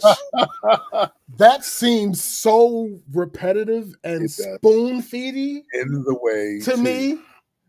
So I told Gigi, who was an established author. She told me she understands my point and that I'm right. But that she also agrees that I should follow the feedback. She said I shouldn't leave the dummies out. I'm paraphrasing. That's not exactly Hold up, though. I gotta say, her and I are on the same page with that to a degree. Right. Because the reality is you're trying to make this accessible to a lot of different people. Everybody is not on that same tier. So you got to find a way to do that without it looking crazy to the people that are like, yo, it's a balance. But I'm literally that way. Yo, I know, but I'm literally that way with lore. Yeah. The explanation of lore. If we're talking about something that is very wordy and if you're using terminology that only a small percentage of the population would know the meaning of these words because they work in a specific field, this could be a great story. Yeah. This could be a great element. But if you can't get the average layperson to see how cool it is because they don't understand the terminology, that hurts you. Yeah. That hurts you. So, like I said, she said I shouldn't leave the dummies out. Again, I'm paraphrasing. That's not exactly. She didn't say that. No, she didn't say those words. What up, Ron? But what up? But y'all get the point. I think that idea is utterly stupid. But guess what I'm going to do? Of course you're going to do it. Guess what I'm going to do? Of course you're going to. I'm going to put whose fucking point of view it is next to the chapters because we defer to the experts. Yes. Now, that doesn't mean I'm going to listen to every single piece of feedback that comes from Gigi. If if she doesn't like something that's like integral to my vision for the Yeah. story and is like something that's more And that's a personal subjective, preference. Yeah, right? yeah, Then I might bypass or at least try to find some compromise. right. But the structural things, No, yeah, yo, that's her baby. listen. I'm gonna tell you, man. It is annoying, because like I value the guidance from somebody who has done this, knows this, or is just familiar with it. But there are times it's like we had a conversation this week in what's that about, hey yo, I've been reading comic books longer than I've been rapping, and I've been rapping for over 40 years. So there are certain aspects of comic books that I have this intimate knowledge of just as a consumer. Just as a consumer of so many comics, so many story arcs, so many characters, so many scenarios and situations, plot lines, all of that shit. And now as a publisher, while I have not published anywhere near the same amount of books as an Image, Dark Horse, I've published 3 comics. I learned something from publishing those comics. I learned things from doing it. Now, part of me also deals with imposter syndrome. That happens. So I don't always push my certain amount of expertise in things that I haven't done a lot of. But when it comes to like music, right. When it comes to understanding comic book storyline structure and just the culture around it and what audiences kind of look for, nigga, no. Right. No. I got it. Facts. I got it. And I'm telling you, if I see something and you try and do the same thing I'm doing, and I look at that, you might want to take what I'm saying a little bit more seriously. That's all. Like, that's all. As long as I've been a comic book fan, that's what I do. When I say, hey, too. Right.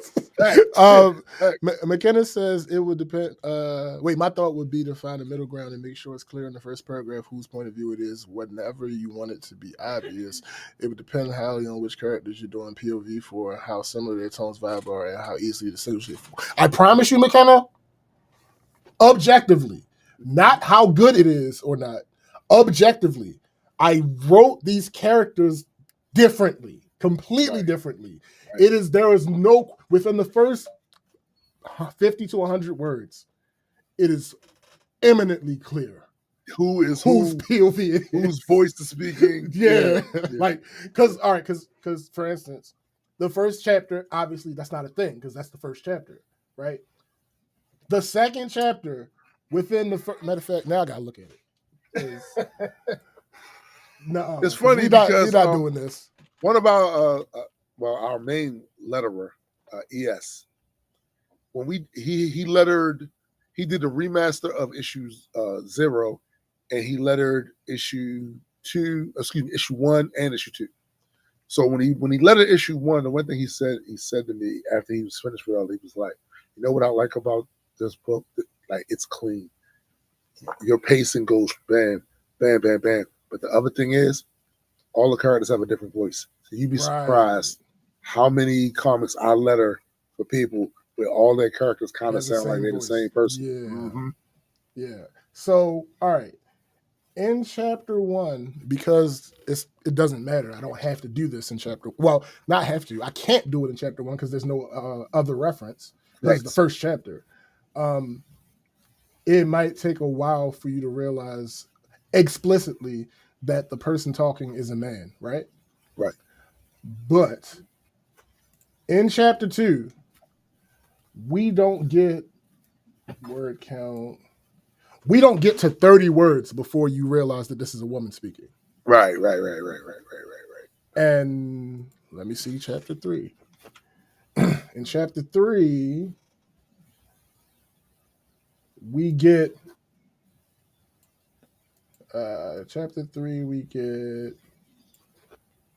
we don't get the 10 words before you know that it's not the person that was just speaking in chapter 2. Right. Like, literally, again, not talking about the quality of it. Yeah, of course. Not talking about the quality of it. Objectively, I wrote each of these chapters in the voice of the person that it is. Like, matter of fact, I don't even want to use voice because that can still be subjective. Specifically, you know that it's two characters. I either say the other character's name, it's a man and a woman, or I say her or him. Right. Like, there's Still, no ambiguity. Still, you can't No, leave I'm it still gonna do it. No, I'm still gonna do it. You can't. I'm still gonna do it. You can't leave the listen. buffoons out. Yeah, listen. I'm going to listen to what I was told to do. Right. But, bro, Just remember, what up, the Discord? Buffoons need to be able to read. I get it. But it What up, bothers Discord? me so much, yo. I am like, a part of me wants to try to look for a compromise. But the reason I'm not going to, two reasons I'm not going to do that is Gigi already told me, no, you got to do it. Right. Again, we defer to the experts.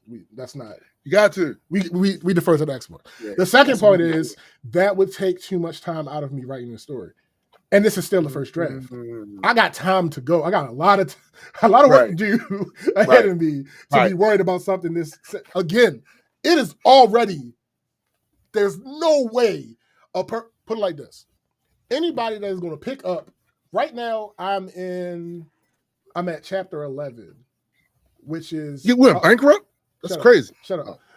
Right now I'm at chapter 11, which is almost halfway through the second act of a 4-act book. I'm at like 27,000 words. Anybody who is going to pick up a 60,000 word book and read it is going to understand. But again, that's true. Again, because everybody not gonna pick up there's a 60,000 word book. Yeah, like, there's certain audience for anybody that's gonna pick up a 60,000 word book and read it is going to understand the POV switches. Like, I agree with that. Also, it literally alternates. It's not even, there was a point in time where even I thought the strict alternation was too much. Like, I was going to have a chapter, like 2 chapters in a row from somebody's the same point of view or something like that. But then the way that worked out in that specific chapter didn't work, so I was going to save it for later. But now I had decided, no, I'm just going to keep alternating. Even I feel that is a little much. It's very difficult. Like your idea, though, that people listen. There is a certain audience for certain genres of entertainment, right? So, like you said, someone's reading a 60,000 page.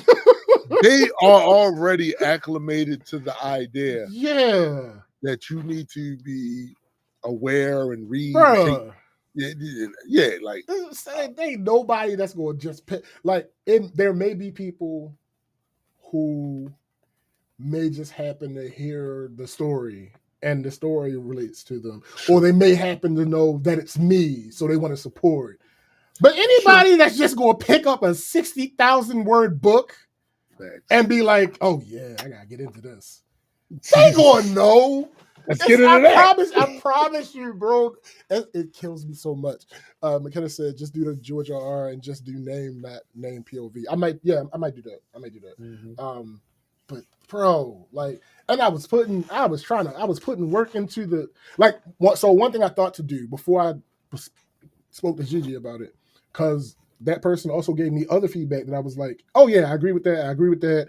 I was planning on doing this already, but I just hadn't got to it because this is the early part of a first draft. Right.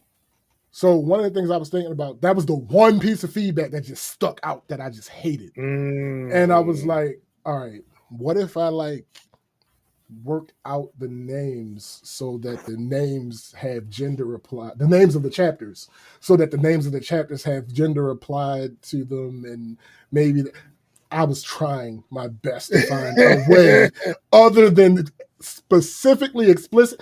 That to me feels like exposition. Yes, it does. It does. It just feels like exposition, and I don't want to do it, but I'm going to. Because again, we defer to the experts. We defer to the experts. So I'm going to. She even agrees that it shouldn't have to be done. But she also knows. She knows. She knows. So yeah, that's where I am with that. And fortunately, it's a small thing to actually physically have to do. Like, it don't take much work to do it. And again, like I said, I'm finishing out the story before I finalize anything. So we're still in first draft with everything. Right. So I ain't gonna hold you. There might be a part of me that wants to wait until the story is finished and then ask again. I mean, if I would see, is that going to be extra work though? Once it's done, and you got to go back in. And... No, it's not. It's not a physically demanding thing. Literally, all I got to do is put in paren the character's name. That's true. Sure. Which is the more subtle way to do it. Right. Yeah, but that's all I'm going to end up doing is if I'm not typing POV. Like, I'm going to put in paren the character's name. Right. But I might wait until after I finish the complete first draft and be like, hey, read this again. After you read all this, do you still think I should? They go. Yes. Right. Because the answer is going to be yes. I know the answer is going to be yes. Because of the reason she gave me. Right. So it's like, it's okay. It's okay. Damn. Like, logic doesn't always apply to real life. Listen, you have to account for the absolute doorknobs. Yo. you gotta going through like I did just now and looking at the first parts of each chat made me so upset because I'm like, because before I just knew that was always my intention, so I figured that I did. Looking at the black and white, right, and seeing before we get to the word 30, before we get the word 10, before we like, it's clear. There's only two main characters. Out of the two main characters, it got to be one or the other. And again, it alternates in the truest definition of the word. It goes back and forth. Listen, you have to account for the donuts out there. I know. It's not. I know.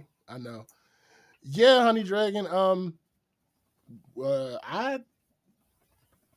don't know. I don't know if I want to wait because I don't know how this thing works. But I would love it if you would be one of my testers.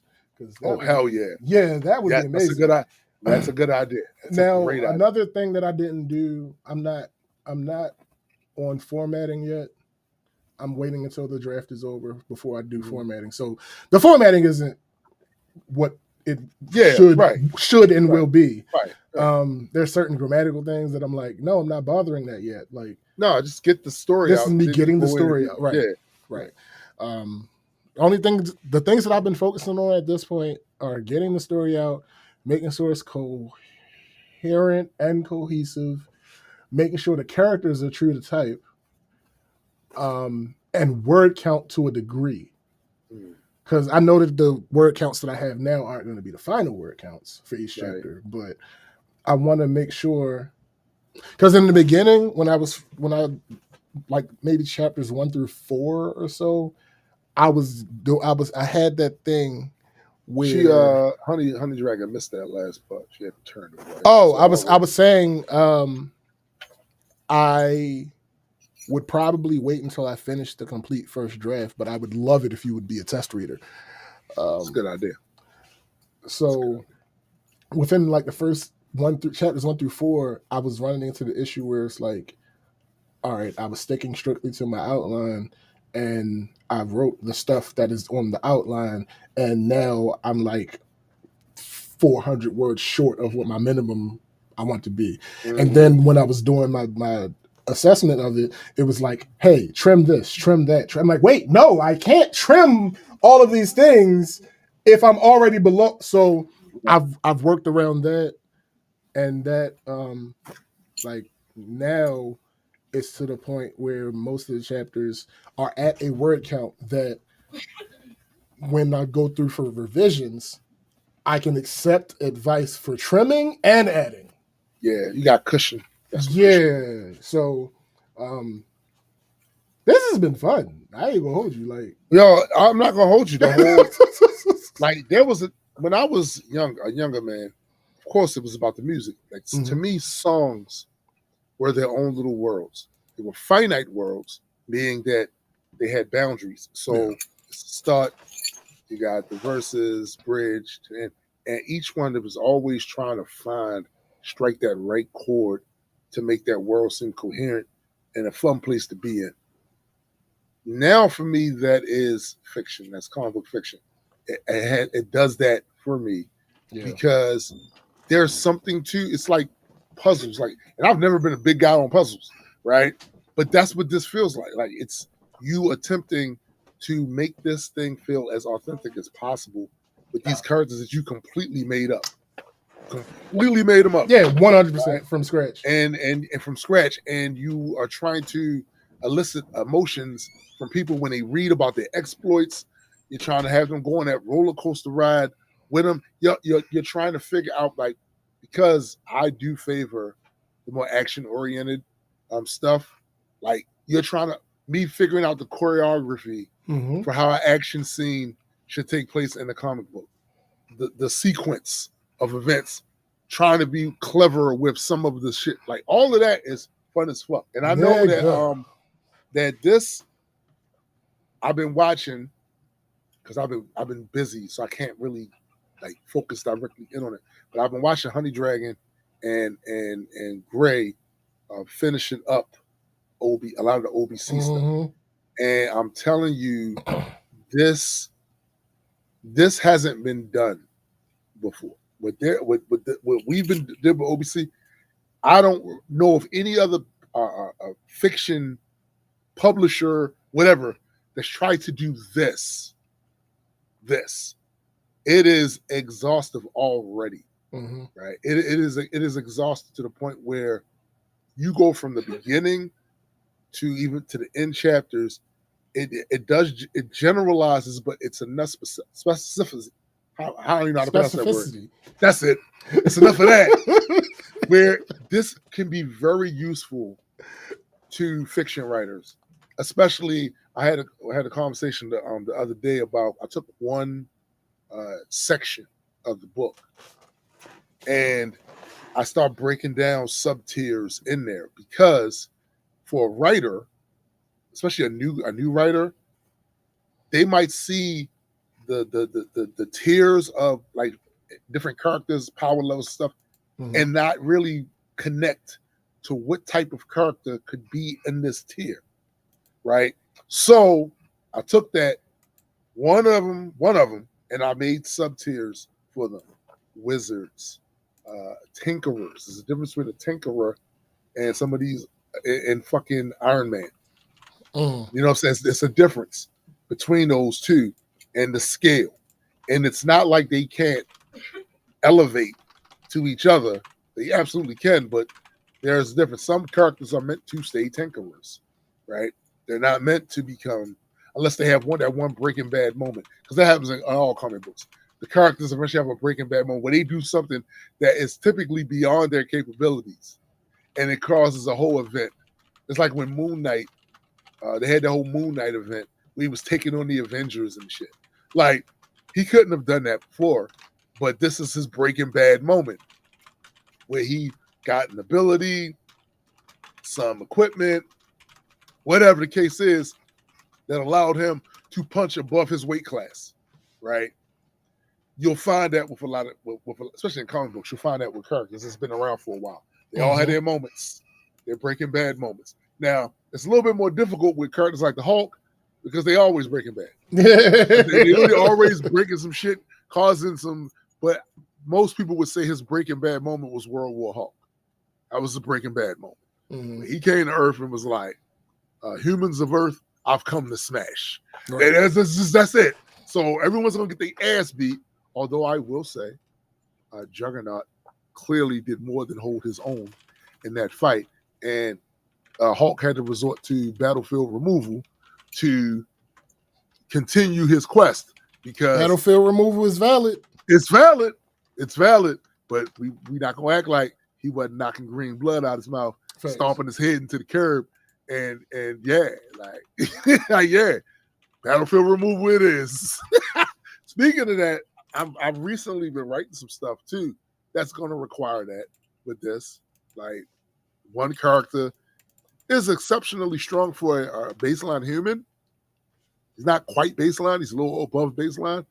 But the character he's fighting is clearly, 100+ ton, whatever, invulnerable to most things. So I had to find a clever way for this guy to still win, but it's in the realm of battlefield removal. It's in that realm. You know what I'm saying? Ryan said, "Who's winning, Hulk or Juggernaut?" Depends on which version of Juggernaut. But the current Juggernaut's going to get his ass beat. Current Juggy, nah, B. Current Juggy versus current Hulk, I don't even think it's close. And I wouldn't have said that 10 years ago. I wouldn't have said that 15 years ago, right? Because they had enough fights where they was basically even, right? For me to go, no, I'm gonna make the argument. The Juggy, yeah, it's my man's. You can't even make that argument now. You can't. Juggy is no longer powered directly by Sidorak. Mm-hmm. He uses the Sidorak, the bands of Sidorak to power his shit. So he's not directly connected to that. So he's nowhere near as strong as any other version of him, right? Like, listen. Oh no, listen. Thor has had a rough. Thor is a top tier character, and he has gotten punished by Juggy in a couple of now one of the times Juggy got a power boost thanks to Loki, right? So we got to add that to it. But there's a couple of other times, and I'm not even just talking about baseline Thor. When he was an All-Father, like this fell in the last few years, he fought Juggernaut as an All-Father. And listen, listen, this is when Juggy was still, getting his shit directly from Sidorak. Mm-hmm. Thor had a hard, and then Thor didn't have Mjolnir anymore. He had these substandard hammer. He was over there getting his ass beat. He did eventually come out on top, but I'm just telling you, it didn't look good. There was a time when Juggy was a serious, but now they focus more on his character development, right, than him being super, super powerful. Like that's like Honey Dragon. What's your name on Discord? I had to find. I mean, Ryan, that's true. He has slowed him, but the only time he ever really stopped the Juggernaut was when Hulk had a power up from Apocalypse. He was Apocalypse's war. He was war. That's the time when he probably could have killed Juggernaut at that point because that's celestial tech, right? Celestial tech trumps everything. Like Hulk had that celestial power boost. Yeah, but bro, I could show you a book where Juggy don't even have his armor on. He don't even have his armor on. And he's got Hulk in a headlock and knocked him the hell out and then dragged him someplace else. Like Juggy's got some wins. He's got conditional wins too. But for a long time, that's how Marvel was doing their fights. They was making it was a condition. It was on a condition. Oh, such just one, but such and such one. But they used to do that with Hulk and Thor too in the early days. Matter of fact, I got you, Honey Dragon. If you look at what Stan Lee was saying about Thor initially, he was saying that Thor is more powerful than the Hulk. But popularity matters, right? So over the course of the years, different writers was like, no, Hulk's more popular, so we're going to put him over, right? That's how that usually works. Absolutely. Nah, Ryan, I don't think you understand Juggy's powers. Slowing him down, he's not done. He is invulnerable. Yeah. He's invulnerable to everything. Like a lot of people believe that his helmet is the source of his power. And that's because there were some writers that did that, but that was never the case. His armor is not the source of his power. Right. Him slowing down does not weaken him Right. at all. Like at all. He's still invulnerable. He doesn't need to eat. He doesn't sleep. He doesn't none of that stuff he needs to do. Right? He is completely. As a matter of fact, when he fought against the demon Despair reduced him to a skeleton, and he still kept fighting.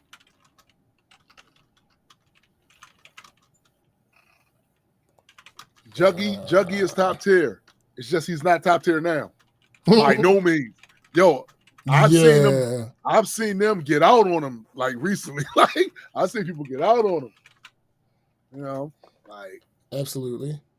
I've seen him get punished. 100%. But he's still good with the X-Men because they need somebody like that. They need somebody like that. But I've seen him get just destroyed. Like knock the fuck out, laid the fuck out. And that's some shit you would rarely see happen to Juggy. Like, yeah, no, it's not a huge part of his character. No, to be in that position. Honestly, I'm mad that Marvel did it, but I do like the character development. I'm not gonna lie. I like the character development of the character, but I hate that. Like I really hate that. But that's okay because I have my Juggernaut-esque type inspired characters. Again, reading comic books for so many years, I saw the mistakes that Marvel made with certain characters and how it allowed other writers the space to fuck them up, right? So there are certain things that I have done with some of my characters to alleviate that shit. Like certain things they did with Thor and his hammer, his relationship with the hammer was dumb. It was dumb. It was dumb to do that to that character. So with Malik doesn't have those same issues with this hammer. Right. His power is not from that. He funnels it through it, but he doesn't need it to do any of that shit. At most, that hammer is indestructible. That's it. Yeah. That's it. It doesn't give him any of his power. And Marvel made that really confusing early on with Thor. And as a result, writers took it and did what we're not doing that. Matter of fact, I was so mad at some of the developments they've done with Thor that I literally created my own Asgardians. Like I have a whole universe, a universe where they are the gods of that universe, and they got stories, and there are other heroes, human heroes, but the Asgard. And I fixed Thor. I fixed him. And he is more like the mythological Thor than the comic book Thor. I fixed him. Like that shit Hulk was getting off on Marvel Thor. He's not getting off on Majestic Thor. It's not happening. It's not happening. It's not happening. Fuck that. Fuck that. But what else? Yeah, I think that's it. That's it. We want to thank all of you once again for joining us for another rousing edition of the Black Culture Geeks podcast. The one thing you have to understand is there's always music. Always. There's music from the past, there's present music, and there's music yet to come. Not just from Black Culture Geeks. No. But just know, always keep up with what Graydon is doing. Yeah. Because there's always going to be some music coming from there. Yeah. Right? My man GA does music. He absolutely does, and he's really good at it. So make sure you check out Gifted Anomaly. Go to Bandcamp. Look up Gifted Anomaly. You know what I'm saying? Also, don't forget, check out his significant other, my sister Chrissy's podcast, Heard It Through the Grapevine. Last week, we had the host of the show, Gigi and Chrissy, on the show. If you wasn't here to see that, go check it out. Check their podcast out. Also, my guys, Super Side Guy and Hendrick with the Metas and Mutants podcast. Check that out as well. If you have not gotten yourself even a digital comic from Majestic Comics, go to majesticcomics.shop. We got 3 issues out. Working on the 4th. I'm just giving you guys a heads up. The OBC book will be finished before we drop the 3rd issue for a reason. It's a narrative reason. It's the lore reason. But that book is going to be dropped before then. We also have a Kickstarter coming up soon for the book Singularity, written by Emmy award-winning Christopher Colburn. He's publishing on Majestic. Absolutely. Very soon, we're going to start the Kickstarter for Singularity. I have read the story. I think it's dope. I know where he's going with it. The whole run. It's going to be fire. some of you, if you already follow his page on Facebook, you've seen some of the artwork. It's fire.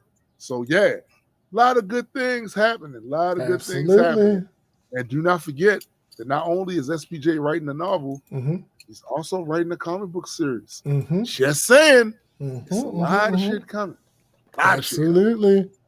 But anyway, my man SPJ. You. I am Tombstone the Dead Man. And for the greater multi-world entertainment family, we are out.